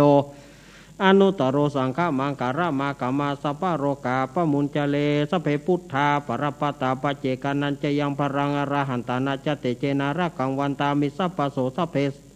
ธรรมาปรปตาปเจกานันจะยังพรังอรหันตานาเจเตเจนาระกังวันตามิสัพปโสสัพเพสังฆาปรปตาปเจกานันจะยังหารังอรหันตานาจเตเจนาระกังวันตามิสัพปโสสัพเพพุทธาปรปตาปเจกานันจะยังพรังอรหันตานาจเตเจนาระกังวันตามิสัพปโสสัพเพธรรมาปรปตาปเจกานันจะยังหารังอรหันตานาจเตเจนาระกังวันตามิสัพปโสสัพเพสังฆาปรปตาปเจกานันจะยังพรังอรหันตานาจเตเจนาระกังวันตามิสัพปโสสัพเพพุทธาปรปตาปเจกานันจะยังปรังอรหันตานาจเตเจนาระกังวันตามิสัพปโสสัพเพธรรมาปรปตาปเจกานันจะยังปรังอรหันตานาจเตเจนาระกังวันตามิสัพปโสสัพเพสังฆาปรปตาปเจกานันจะยังปรังอรหันตานาจเตเจนาระกังวันตามิสัพปโสสัพปิติโยมิวัจจันตุสัพพะโรโกวินาศตุมะเตภวันตวันตารโยสุกิติกายุโกภวะอภิวาทานาสิริสานิจังวุธาปัจจายโนจตารโรธรรมวัฏันติอายุวโนสุขังปะลังอิติปิโสวิเศษอิเสเสพุทธานาเมอิเมนาพุทธตังโสอิโสตังพุทธปิติอิติปิโสวิเศษอิเสเสพุทธานาเมอิเมนาพุทธตังโสอิโสตังพุทธปิติอิติปิโสวิเศษอิเสเสพุทธานาเมอิเมนาพุทธตังโสอิโสตังพุทธปิติปัญจมาเรชิโนนาโถปโตสัมโพธิมุตตมังจตุสัจจังปะกาสิติธรรมจักกัมปเวเดยเตนะสัจวัชนะตุเมจยมังกรังอิติปิโสวิปัญจมาเรชิโนนาโถปโตสัมโพธิมุตตมังจตุสัจจังปะกาสิติธรรมจักกัมปเวเดยเตนะสัจวัชนะตุเมจยปัญจมาเรชิโนนาโถปโตสัมโพธิมุตตมังจตุสัจจังปะกาสิติธรรมจักกัมปเวเดยเตนะสัจวัชนะโอมพุทโธมัตธัมโมมัตสังโอมพุทโธมัตธัมโมโอมพุทโธมัตธัมโมมัตสังโฆมัตอ้าวเรียบร้อยหมดแล้วเนาะอีกอะช่วยกันหลายๆฝ่าย ช่วยกันหลายๆฝ่ายบ้าน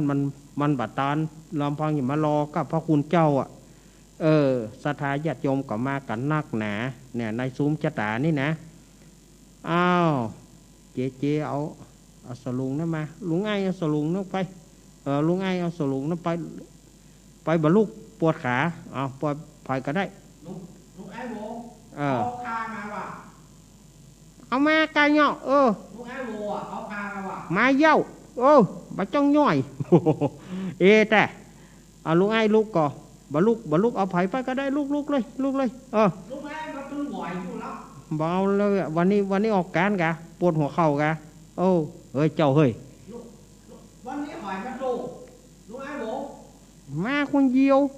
มาช่วยยุกบ่าวมีปุ่นมันบอกลงมามันใจรถไหนอย่ามาส่งพ่อมันลุงไอ้โบยกเครื่อง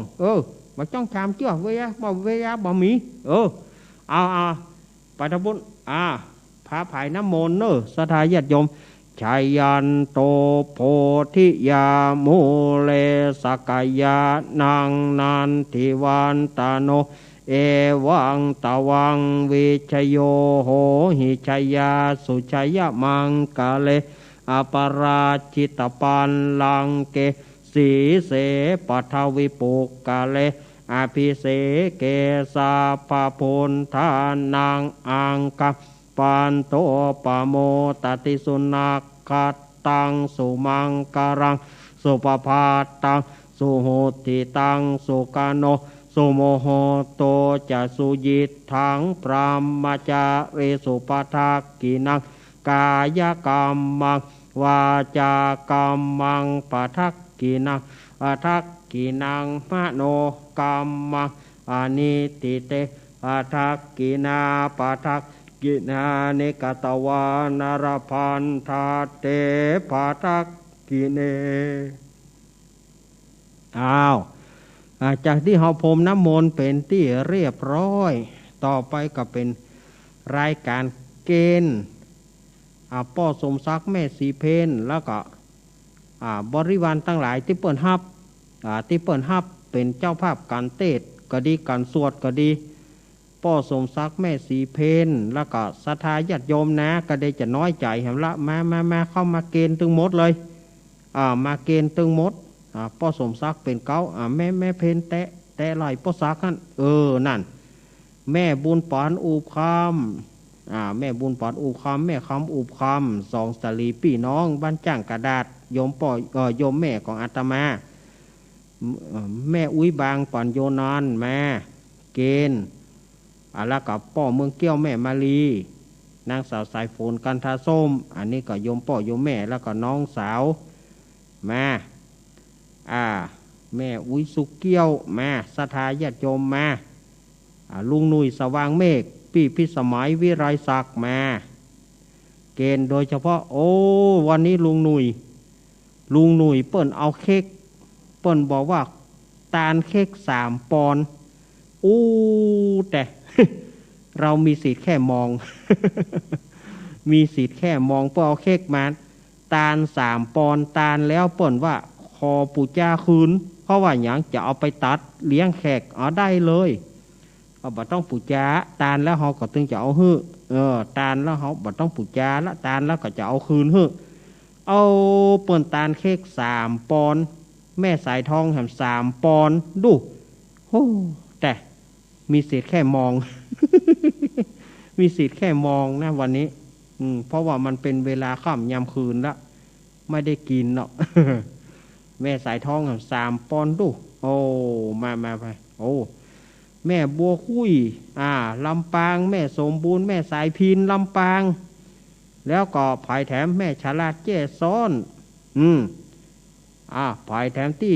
ที่บ่ได้ชื่อนามนะจะไปว่าอาตมาเอ็นอย่างอันอีที่ว่าบ่ได้ชื่อมาเกณฑ์ทั้งหมดเน้นเอาผ้ามาก่อเอาผ้ามาก่อกลางกะเอาผ้ามาแล้วบักกลางบอกตึ้งวันบัดจอมเอาผ้าอุตาน่ะผ้าอุตาน่ะผ้าปะเคนของน่ะ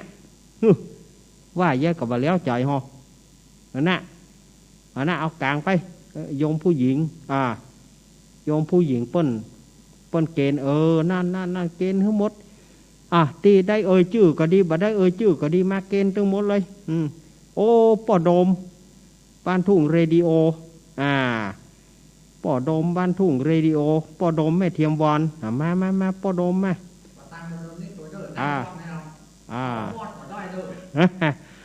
ลุงด้วงมาลุงด้วงไม่สามาลุ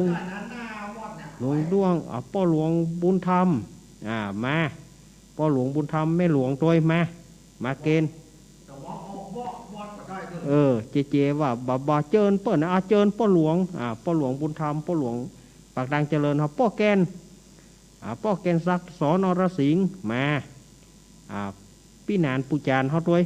พี่นานป่ามานะต่อไปลุงหนานอาคมเตชะนามาเกณฑ์ลุงหนานอาคมเตชะนามาเกณฑ์เลยมาแม่หลวงตัวลูกเต้าเราหลานตัวมาเกณฑ์หมดละบ่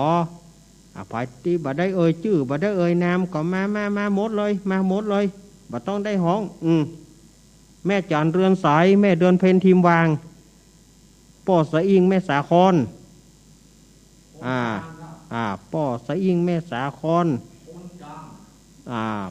พี่สาวห้วยห้าแม่บัวลองยะสินธุมาแม่บัวลองมาแม่บัวลองยะสินธุมาแม่บัวลองก็เปิ้นบอกว่าแม่บัวลองก็จะถามอยู่ติ๊กๆน่ะเจนี่น่ะเอามามาเกณฑ์กู้คนนั่นเอาบ่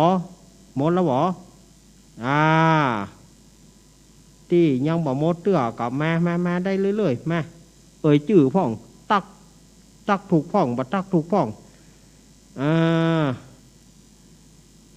ตักถูกพ่องโอ้แม่อุ้ยล่าลูกเก่าเหรอแม่อุ้ยล่าวงสายะบ่ได้เกณฑ์เตื้อแม่อุ้ยล่าแม่อีแม่บ่ได้เกณฑ์แน่แม่อุ้ยล่าไผแม่เนี่ยก็แม่บุญมาศิริปามาแม่บุญมานะ เอามาหมดแล้วบ่ เนอะแม่สุเกี้ยวมาโอ้กล้วยขาววะแต่แม่สุเกี้ยวแม่สุเกี้ยวสอนศรีนุสรกล้วยขาวบ่เหรอกล้วยหน่วยแตะหน่วยว่าโทโอ้พอกล้วยขาวมาตาลตัวไปข้าวไปเครือเนอะปีพิสมัยก็มานี่3เครือดูปีพิสมัยก็เอามานี่3เครือมานี่หมดละบ่ไปปีนานข้อมูลปีนานข้อมูลก็มาปีนานข้อมูลมาปีนานข้อมูลวัดไฟหินมาเลยเอาบักขาดไฟละนอมาละปดโทไว้จังได้ป้อมซ้ำบะเสี่ยงบะเดนี่ ก่อนที่เฮาจะปอนเฮาก็เมตตาภาวนาสักกำเดียว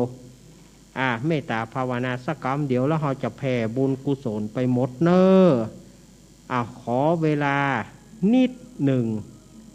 ปฏิบัติ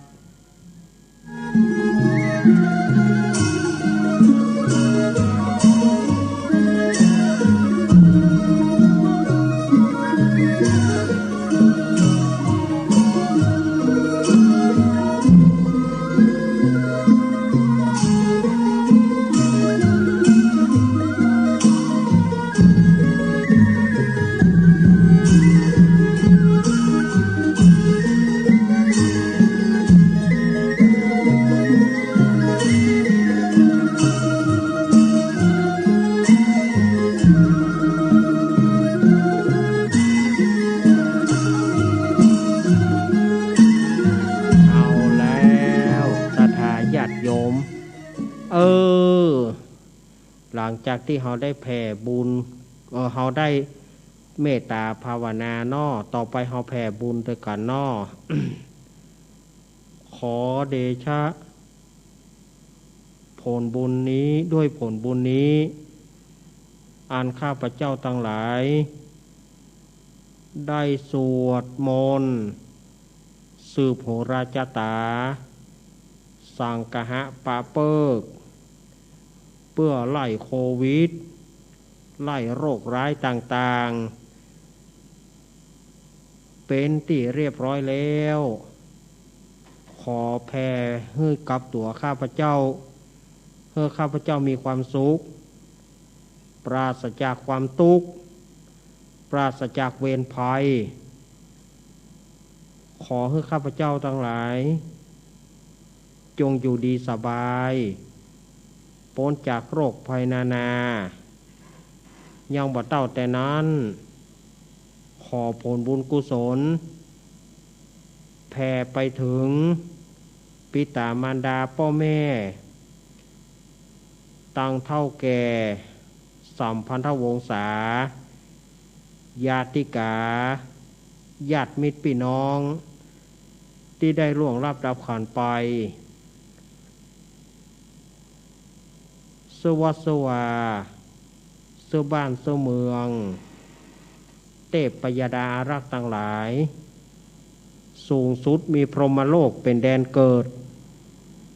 ต่ำสุดมีอเวจีมหานรกเป็นแดนเกิด แถมปุ่นแถมส่วนหนึ่งจักแผ่ไปถึงพระแม่ธรณีพระแม่คงคาพระแม่โพธิ์ศพพระภูมิเจ้าตี้ปู่ย่าต่างหลายเทวบุตรเทวดาพ่อเกิดแม่เกิด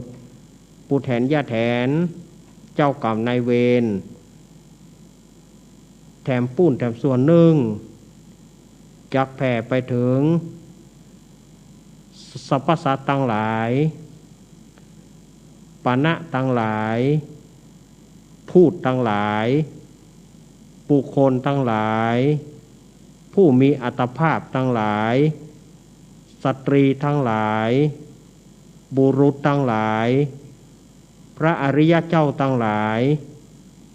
ปุถุชนทั้งหลายเทวดาทั้งหลายมนุษย์ทั้งหลายและสัตว์วินิปติกะทั้งหลายท่านจะอยู่ในทิศตะวันออกทิศตะวันตกอยู่ทิศเหนืออยู่ทิศใต้ตะวันออกเฉียงใต้ตะวันตกเฉียงเหนือตะวันออกเฉียงเหนือตะวันตกเฉียงใต้ทิศเบื้องล่างทิศเบื้องบน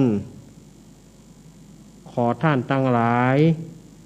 จงได้รับผลกุศลผลบุญนี้จงอย่ามีเวรซึ่งกันและกันเลยจงอย่าเบียดเบียนกันจงอย่ามีทุกข์จงมีความสุขรักษาตนเพื่อพ้นจากโรคภัยทั้งหมดทั้งสิ้นเตอสาธุเอาละศรัทธาญาติโยมทั้งหลายปัดโทเอาศรัทธาญาติโยมที่มีน้ำหยาดเน้อมีน้ำหยาดมาหยาดผายหยาดมอนพอขึ้นยะถาหยาดน้ำยะถาฮือผีซับปีฮือโคนศรัทธาญาติโยมได้รับจตุรพิษพรชัยทั้งหลายจงอย่าได้มีทุกข์ความว่ายากจนข้นแค้นคำว่าบ่มีอย่าได้มีแก่พวกท่านทั้งหลายและก็ตนตัวเฮาตัวตอนนี้พระสงฆ์องค์เจ้าจะได้เฮือปอนแก่ศรัทธาญาติโยมเน้อหยาดน้ำเลยเน้อยะถาวาริวะหาปุราปาริปุเรนติสาการังเอวะเมวะอิโตทินังเปตานังอุปกปปติอิชิตังปฏิตังตุมหัง ขีปาเมวะสามิสันตุสัพเพปุเรนตุสังกปาจันโทปานาราโสยถามานิโชติราโสยถาสัพพิติโยมิวัจฉันตุสัพพะโรโควินาสันตุมาเตหาวันตวันตารายโยสุขีติกายุโกภาวะอาภิวาตานาสิริสานิจังอุทาปจายโนจตารโรธรรมาวัฏันติอายุวันโนสุขังพะลังสาธุสาธุสาธุวันนี้เอาวันตาหลวงฉบับเชียงใหม่เนาะเอาวันตาหลวงแบบเชียงใหม่เนาะวันนี้เฮาแบบละปูนมา2 สัปดาห์แล้วเนาะวันนี้เฮาเอาแบบเชียงใหม่เนาะวันตาหลวงแบบเชียงใหม่เอาว่าด้วยกันเด้อ วันตามิพุทธังสัพปังเมโตสังกามันทะเมพันเตวันตามิธัมมังสัพปังเมโตสังกามันทะเมพันเตวันตามิสังฆังสัพปังเมโตสังฆามันทะเมพันเตวันตามิคุโรปัจฉัยยาจาริเยสัพปังเมโตสังฆามันทะเมหันเตวันตามิกัมมัฏฐานังสัพปังเมโตสังกามันทะเมพันเตวันตามิอารัมเมพัทธสีมายังสัพปังเมโตสังฆามันทะเมพันเตวันตามิเจติยังสัพพังสัพพัทธานิสุปฏิทิตาสเรราตาตุมหาโพธิงพุทธรูปังสักการังสัทธานาคะโลเกเทวะโลเกพระมะโลเกชมพูทิเปรังกาทิเปสเรราธาตุโยเกสาธาตุโยอาระหันตาธาตุโยเจติยังกันทะกุติงจะตุราสีติสาหัสเสตมะกันเตสเปสัมปาทาเจติยังอาหังวันตามิสัพพาโส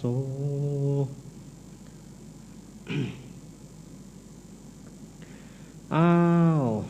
ต่อไปหันหน้ามาทางประธานสงฆ์วันนี้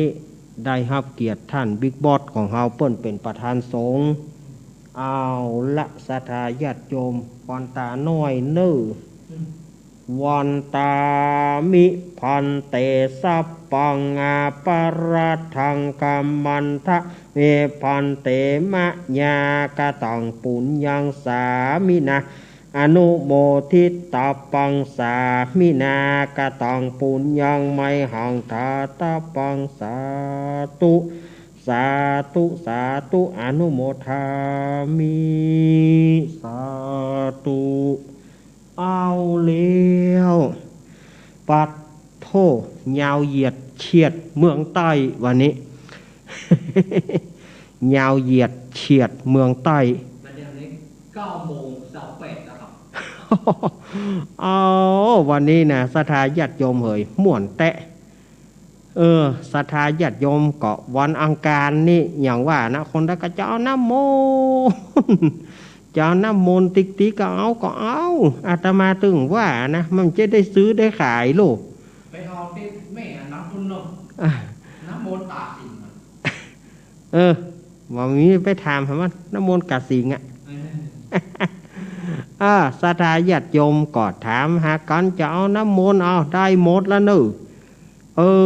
ได้หมดศรัทธาญาติโยมบอกได้ก้อนได้อยากอันใดมาแล้วจะเปิดสายแล้วเนอะเวลามันเกินชั่วโมงโทรกันมาได้เลย0892140135ขอให้อาจารย์นิพนธ์ก่อนเนอะวันนี้ขอหลวงพ่อนิพนธ์ก่อนเนอะขอหลวงพ่อนิพนธ์ก่อนก็เดี๋ยวหลวงพ่อนิพนธ์จะว่าอาตมาลำเอียงเมาะอันนี้แม่นก็หาจากตังดอยจากพี่สาวโยมปี่พิสมัยวิไรศักดิ์มาละเจ้าวันนี้ขอให้พรให้หน่อยมีความสุขนักๆนะ จ้าแล้วก็วันคล้ายวันเกิดของคนใดก็ตามก็ขอให้เปิ้นมีความสุขเหมือนกันทุกคนนะเจ้าเจ้าเจ้าได้ยินก็เจ้าเสียงหายไปละอ๋อมีอยู่บ่หายอ๋อมี นึกว่าหายไปแล้วบ่หายครับอืมสวัสดีเจตัวหน่อยสวัสดีพี่ฮิตสมัยดอนตันนะครับนะครับเจ้าวันนี้มีความสุขนะก็นั่งสวดมนต์ตัวเนาะเจ้านั่งสวดมนต์ตัวตั้งแต่เช้าละเช้ามีตัวเยอะเนาะเจ้า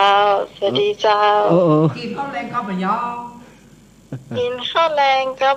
อย่างฮะเดี๋ยวก่อนน้ำพริกคือตัดเกมแล้วกันมีแกงฮังเลน่ะเจ้าแต่เจ้ายังแฟนหน่อยแต่เจ้าวันลุงหนุ่ยซื้อสุกี้มาเลี้ยงครับผมเอายินดีเนอะเดี๋ยวพี่สมัยเนาะวันนี้รายการธรรมะคลายเครียดเจถามเป่าเค้กละกายเหรอเป่าเค้กนี่ต้องถามลุงหนุ่ยเจ้าต้องถามลุงหนุ่ยอย่างเดียวเนาะเจ้าครับผมขอบคุณพี่เนอะขอบคุณครับขอหลวงพ่อนิพนธ์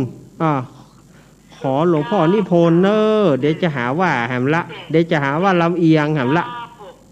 แม่นกอจากตังดอยกลับให้สาเจ้าพระเนรโยมแม่ใส่ทองนะเจ้าแม่ใส่ทองโยมแม่ไปคลินิกกำลังมาได้ยะถานาตันได้ปอนอยู่แล้วก็วันนั้นเราได้สวดตัวเจ้าแต่ว่าก็ไปบ้านห้องวันนี้ก็ลูกสาวไปคลินิกบ้านแซมบ้านแซมเนาะจะประสร้างก็หาเจ้าอวยปอนวันเกิดให้แล้วเนอะเกิดนะเจ้าก็เกิดวันที่29 มิถุนายนนะเจ้าบอกแล้วตะกี้ขอปอนกับพันนี่นะเจ้าบอกแล้วตะกี้บอกเรียบร้อยตามได้น้ำมนต์จะกลับมาถึงเข้าวิทยุก่อนเนี่ยกำลังใจพันเนนเนอร์ครับดีเจเทรนเนอร์เจครับแม่สนองแข็งแรงน้ำเด้อโอ้ยพรวันเกิดครับแล้วก็กับไว้สาพันเนนเนอร์กำลังใจนะเจ้าครับขอบคุณแม่สายทองสาธุเจ้าเปิ้นมาตะเกียเปิ้นบอกว่าโอ้มาแล้วแน่กำนันหนุ่ยตัวเด้อพอกำนันหนุ่ยแข็งแรงน้ำเด้อ0892140135หลวงพ่อนิพนธ์บัดใจผมลำเอียงนะผมก็อย่างเอี้ยนี่เจริญปอนจากไว้สาเจ้าลูกแม่สีทอนอยู่แม่ปองนี่เจ้าแม่สีทอนน้ำมนต์เรียบร้อยแล้วแม่น้ำมนต์เรียบร้อยแล้วเนาะเจ้าเอามัดมือเรียบร้อยมัดมือตือขวานเจ้าที่ตามตลอดนั่นลูกเล็กครับขอบคุณแม่สีทอนนะเจ้ามีนี่อยู่ก้ามีสัตว์ปะตองนี่ก้ามีแม่คองนี่อยู่แม่คองเนาะ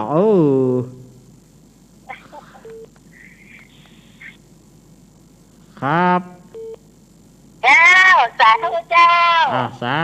าธุแม่สีทอนเปรมจิต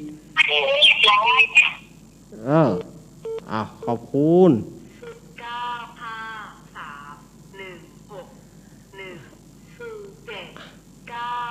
079เจริญปอนไปสาลูกเล่นเจ้าเอาแม่ฉลาดแก่ซ่อนเจ้าไปฉลาดแก่ซ่อนเจ้าฟังหมดดีเนาะหม่อนกะสวดเลยสวดยาดีแบบสวดด้วยได้เหรกะสวดด้วยได้อีกอีกเนาะเจ้าสวดด้วยได้เด้อสวดจ้าดีได้ก็ไม่สวดด้วยแต่กี่หมดดีเนาะอันนี้อย่าว่าจ้าไปอยู่นะจ้าอยู่อีกปอดโทษใส่จนว่าใส่จนว่าปดโทโหูรับตาไม้นี่นะใส่จนหูรับตาไม้อย่าว่าจ้าไปอยู่อีกเป้า แต่วันนี้จ้ากะ โอ้ เดี๋ยวจะเด็กเว้ย ก็น่ากะก็หวดจนว่ามันบัตานเวลาเนี่ยว่ามากินเวลาไปหน้ากะขอบคุณแม่ แม่สงสารเน้นแนนกว่าเน้นอีกเด้ อ๋อบอกเป็นอย่างแล้วแม่ มันเกยเห็นละมันถ้าจ้ามันจะหลง ถ้าจ้ามันจะหลงมันต้องไปโวยๆขอบคุณเนอะแม่ฉลาดเนอะ จ้า โอ้ สาธุจ้า ขอบคุณเนอะอ้าวมีก่อหลวงพ่อนิพนธ์มาไหมหลวงพ่อนิพนธ์มาเลยเจริญปอน ไว้จ้าลูกเน้น แม่จากไหน จำยังแม่มาได้แม่ขอบันเมื่อพอให้แม่วันนั้นแหละ อ๋ออันตั้งใดก็แม่บัวขี้กะ จ้า แม่บัวขี้ท่าโพ จ้าได้ยินเสียงลูกนี้นะดีใจได้นำมนต์เดมัดมือตัว อันแล้วใจแล้วเนาะ แล้วใจโอ้ชีวิตของแกจะลึงโอ้เหมาะแกคิดวันนั้นดิวันเกิดเลยอังคารนี่เนาะ อ่า เลยตั้งนำโมสีสีเป่งเตี้ยเป็นสีตัวร้อนแค่หัวใส่ตัว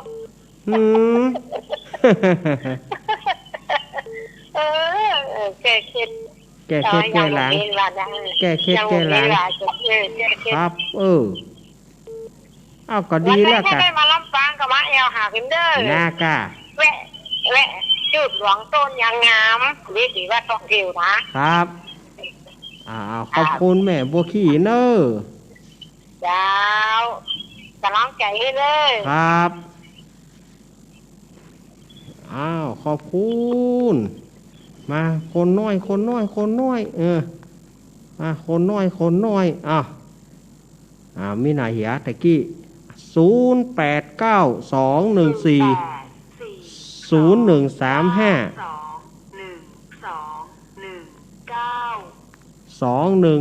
เจริญปอน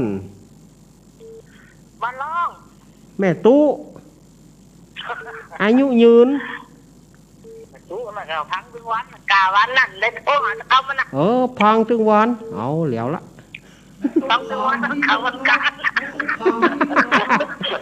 เดี๋ยวละ วันการนี่จ้ะ พังกูวันการเนี่ยไปพังถึงวันเฮามาวันเดียว แต่พังทุกวันนั่นมันพังกูโจนกูโอ้งเลยจ้ะ อีกะเอาเปล่าพังลูกเนนถึงวันน่ะลูกเนนมาวันเดียว พังกูวันการ อีกะแม่ตู้นะขอบคุณแม่ตู้ ใจนะครับ ป้าวางรับป้าวางรับแล้วกะป้าวางป้าวางรับแล้วเนาะ ป้าวางรับแล้ว ป้าวางรับแต่ละกันแต่ ป้าวางบอกอดรับ แม่ตู้นี่ แม่นี่จะฟังจนจบ ฟังจนจบ ระบบเนาะ ขอบคุณแม่ตู้เนอะ เจ้ากำลังใจนะ เจ้าขอบคุณเจตัวเดี๋ยวเจกันเนี่ยเจก็ได้พ่วงด้วยนะศรัทธาญาติโยมศรัทธาญาติโยมอวยพรมาเถอะอาตมาฮับได้ทั้งนั้น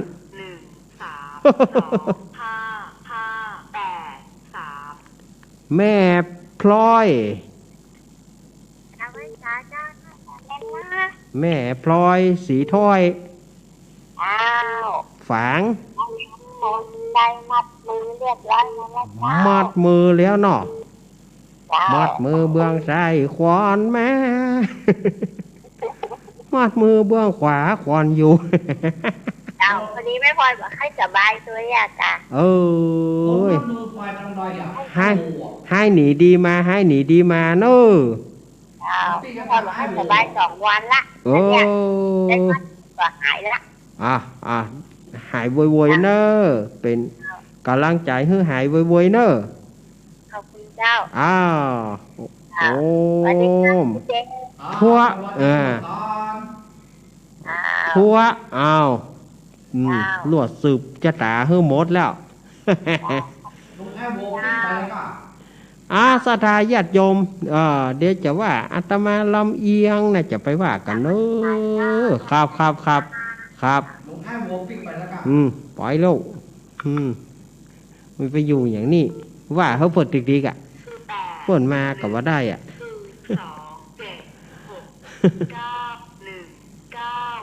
6919เจริญปอนเจ้าแต่ไม่จ่าเจ้าเน้นแต่แม่สุกเกี้ยวมือโปนะเจ้าเจ้าสาธุเด้อฟังได้หดตัวเมื่อคืนนี่แล้วออกเลี้ยจ่ายนะเจ้าแล้วจ่ายแล้วเนาะโอ้ได้สะเป็ดมัดมือแกนั่งไว้จุดจบ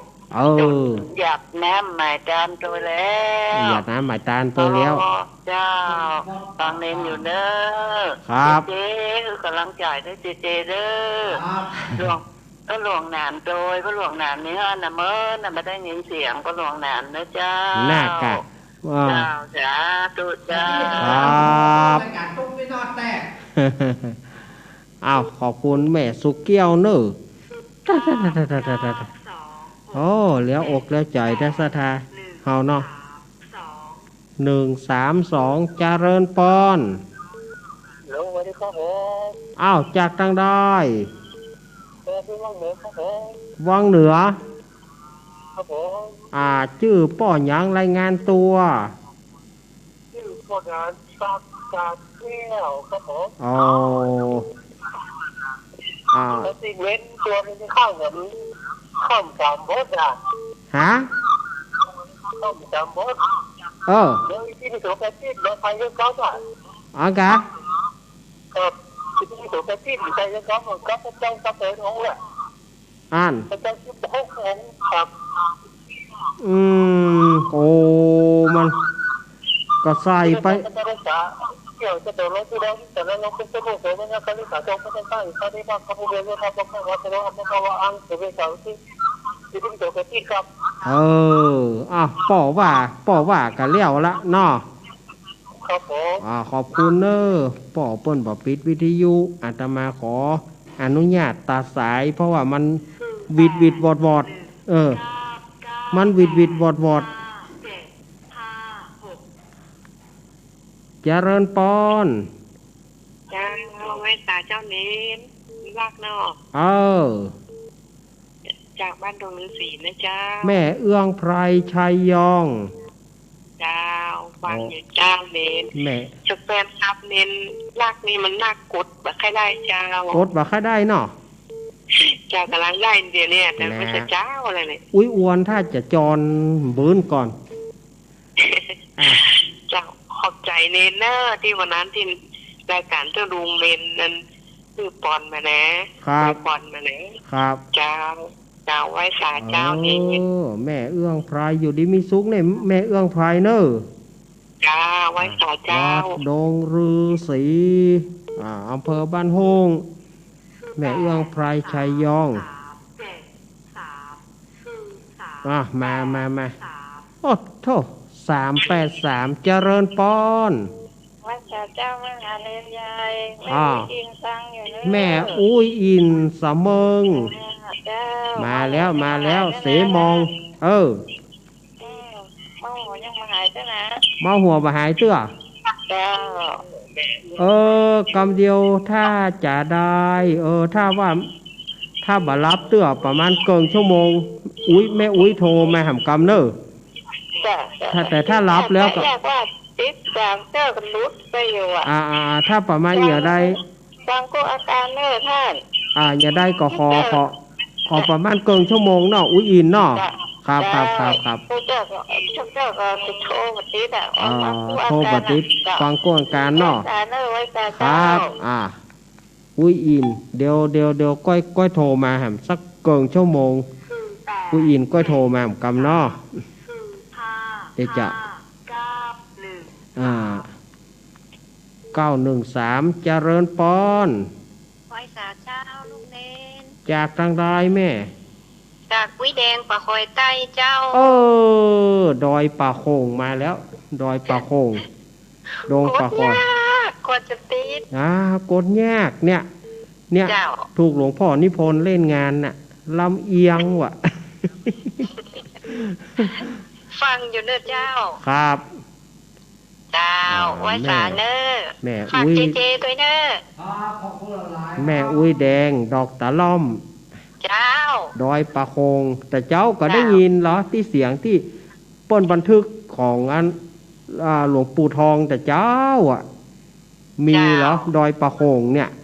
เจ้าโดยอันคนมาเก่ามาเดิมแล้วโล หน้ากันเนาะ เจ้า ขอบคุณเนอะ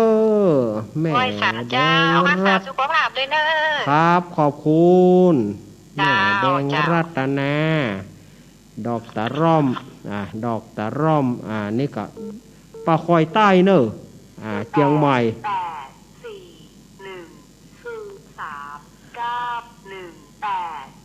3918 เจริญปอน ขอนมัสการ ปอหน่อยโพน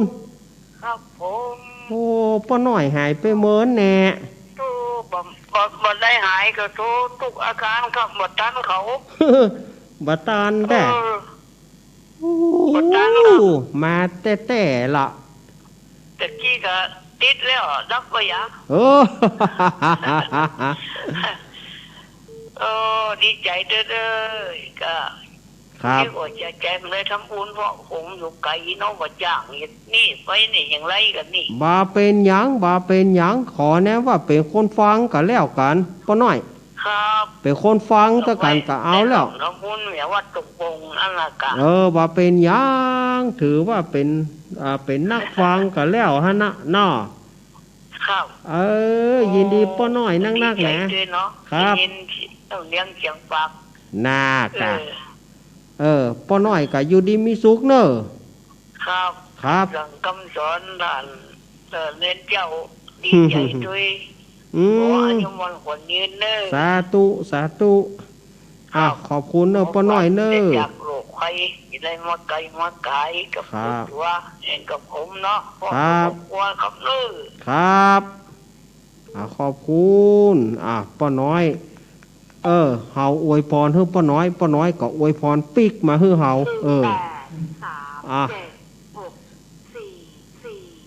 หญิงไทยหัวใจเพชรมาแล้ว เจ้าภาษาแล้วเน้นเนอะ ครับ ภาษาจ้าเน้น ตานอยู่เนาะ จ้าเนอะเจ้า นึกว่าบาตา จั น ดแล้วน้ำมูลกินเรียบร้อยแล้ว ดูแน่นอนกะ กินแล้ว กินแล้วเนาะ จะติดแล้วอันเน้นเนอะ ครับ เดินทางปลอดภัยเนอะ สาธุครับผม วินัยเจ มิเนี่ย ขอบคุณหลายขอบคุณจากใจขอบคุณจากใจมามีอย่างนึ่ง ครับผมครับผม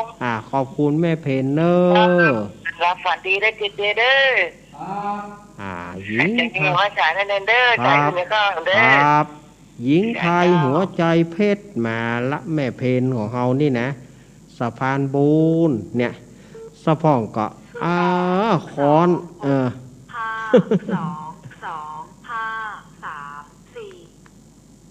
อุ้ยอ้วน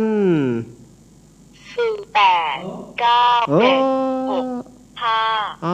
ยอ้วนสุมาเถอะปุดโถเจริญปอนไม่เสียเจ้า ติดแล้วจากทางใด จากมันห้องไม่อุ้ยพันนะแต่ แม่อุ้ย4,000 เจ้าเดียวบักิดมาเดียวเนี่ย แม่อุ้ยนะแม่อุ้ยบ้านโฮงนี่นะ ไม่อุ้ยบ้านโฮ เจ้าวันแล้วพอโทรมันบักิดกันเลยยังเหี้ย ได้น้ำมนต์แล้วเนอะ ได้แล้วเนาะขอบคุณนักเนอะแม่อุ้ยบ้านโฮงนี่นะ พี่น้องบ้านน้องเป็นห้องเป็นฟังกันหลาย หลาย ไปวัดเพิ่นก็ถามติวโทรบัญชีกำลังใจเนอะเน้นเนอะ ขอบคุณเนอะแม่อุ้ยสีพาน ครับขอบคุณเนอะมาคนน้อยอุ้ยอ้วนไปไหนเข้ามาตะกี้ 97เออตาลแล้วอ้วนตาลอยู่เจริญปอนเล่นโอ้ยเออจากทางใดฮะแม่บงโชคชัยเจ้าเอาที่ไหนเนี่ยแม่อำเภอดอยหลวงเชียงไฮ้เจ้าก็ได้โทรเอาแต่หนึ่งเมนเนอร์ฮะน่ะแม่โทรเตื้อแรกก่อเจ้าแม่โทร2 เตี้ยละ2 เตี้ยแล้วเนาะเจ้าอ้าวอยู่ดีมีสุขเนอะเจ้าว่าจ่าเจ้าครับ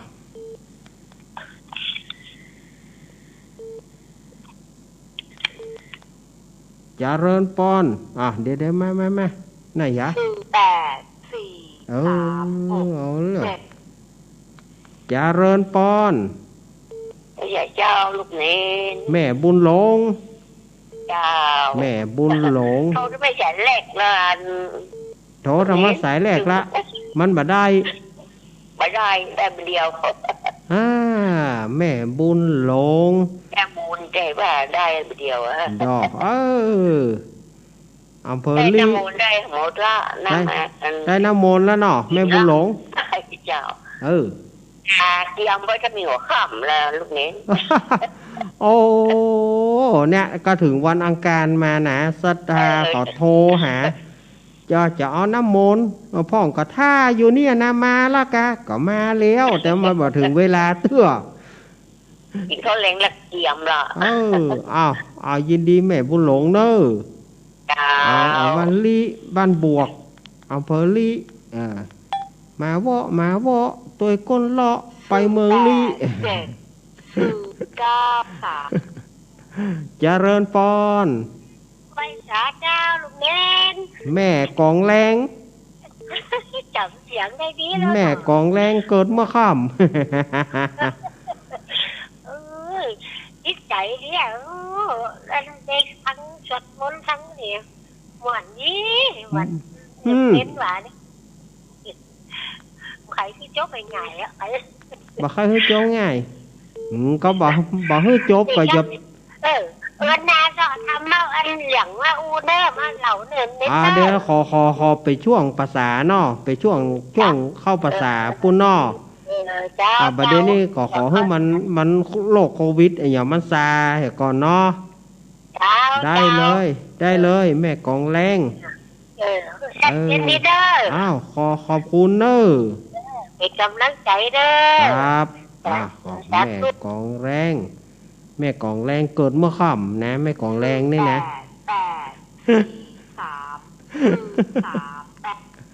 เจริญปอนนั่นเอาอย่าได้นี่เจริญปอนจากตังได้แม่พองคำเก็บแก้วบ้านห้วยบ่อตองตำบลในโป่งเพื่อเดินสะเก็ดเจ้าฟังลูกการนะเจ้าแม่ทองคำจะจ่าโดยได้น้ำมนต์โดยได้น้ำมนต์อ่อนกินเจ้า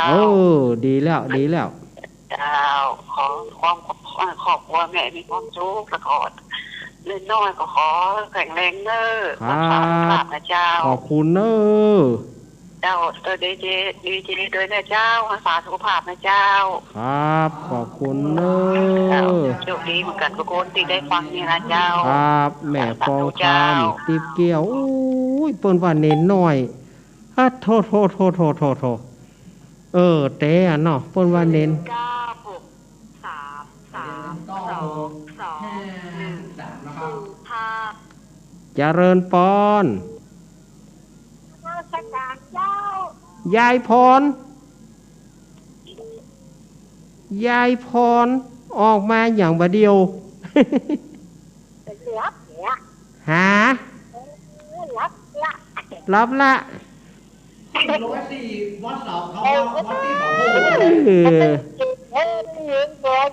นะครับรับละกันนี่ยายพรนี่นะ104ได้บอกโผล่เนี่ย พ่อกะพ่อวันติดนั่นน่ะ ไปทำอะไรเห็นรับ เอาบ่เป็นหยังข้ารับก็รับบ่ต้องไปฝืนมันไม่รับขยับเนาะอ้าวขอบคุณเนอะยายพรเวลาจะหมดแล้วขอบคุณเนอะ เจ้าน้ำลายที่กาบเจ้าร อให้มันเตือนก่อนมาแหมสักสายมาแหมสายหนึ่งนี่ก็926413666 เจริญปอนจะมาสาเจ้าเอาจากทางได้แม่ปณีฟังนะคะมมาละมเอาปิดท้ายว่าจะได้มอันที่แรกแม่ว่าจะมาโทรอะไรอ่ะค่ะแล้วมันโอ๊ตได้นะคะโอ๊ตบ่ได้เนาะมหายไปเมินแล้วเนี่ยมเนี่ยแม่ละแม่ก็ปล่อยเพิ่นโอ้ค่ะยินดีอยู่ดีมีสุขเนอะแม่ปานีแม่ก็ให้กำลังใจลุงเรียนเนอะครับขอบคุณเนอะหมดเวลาเหี่ยแล้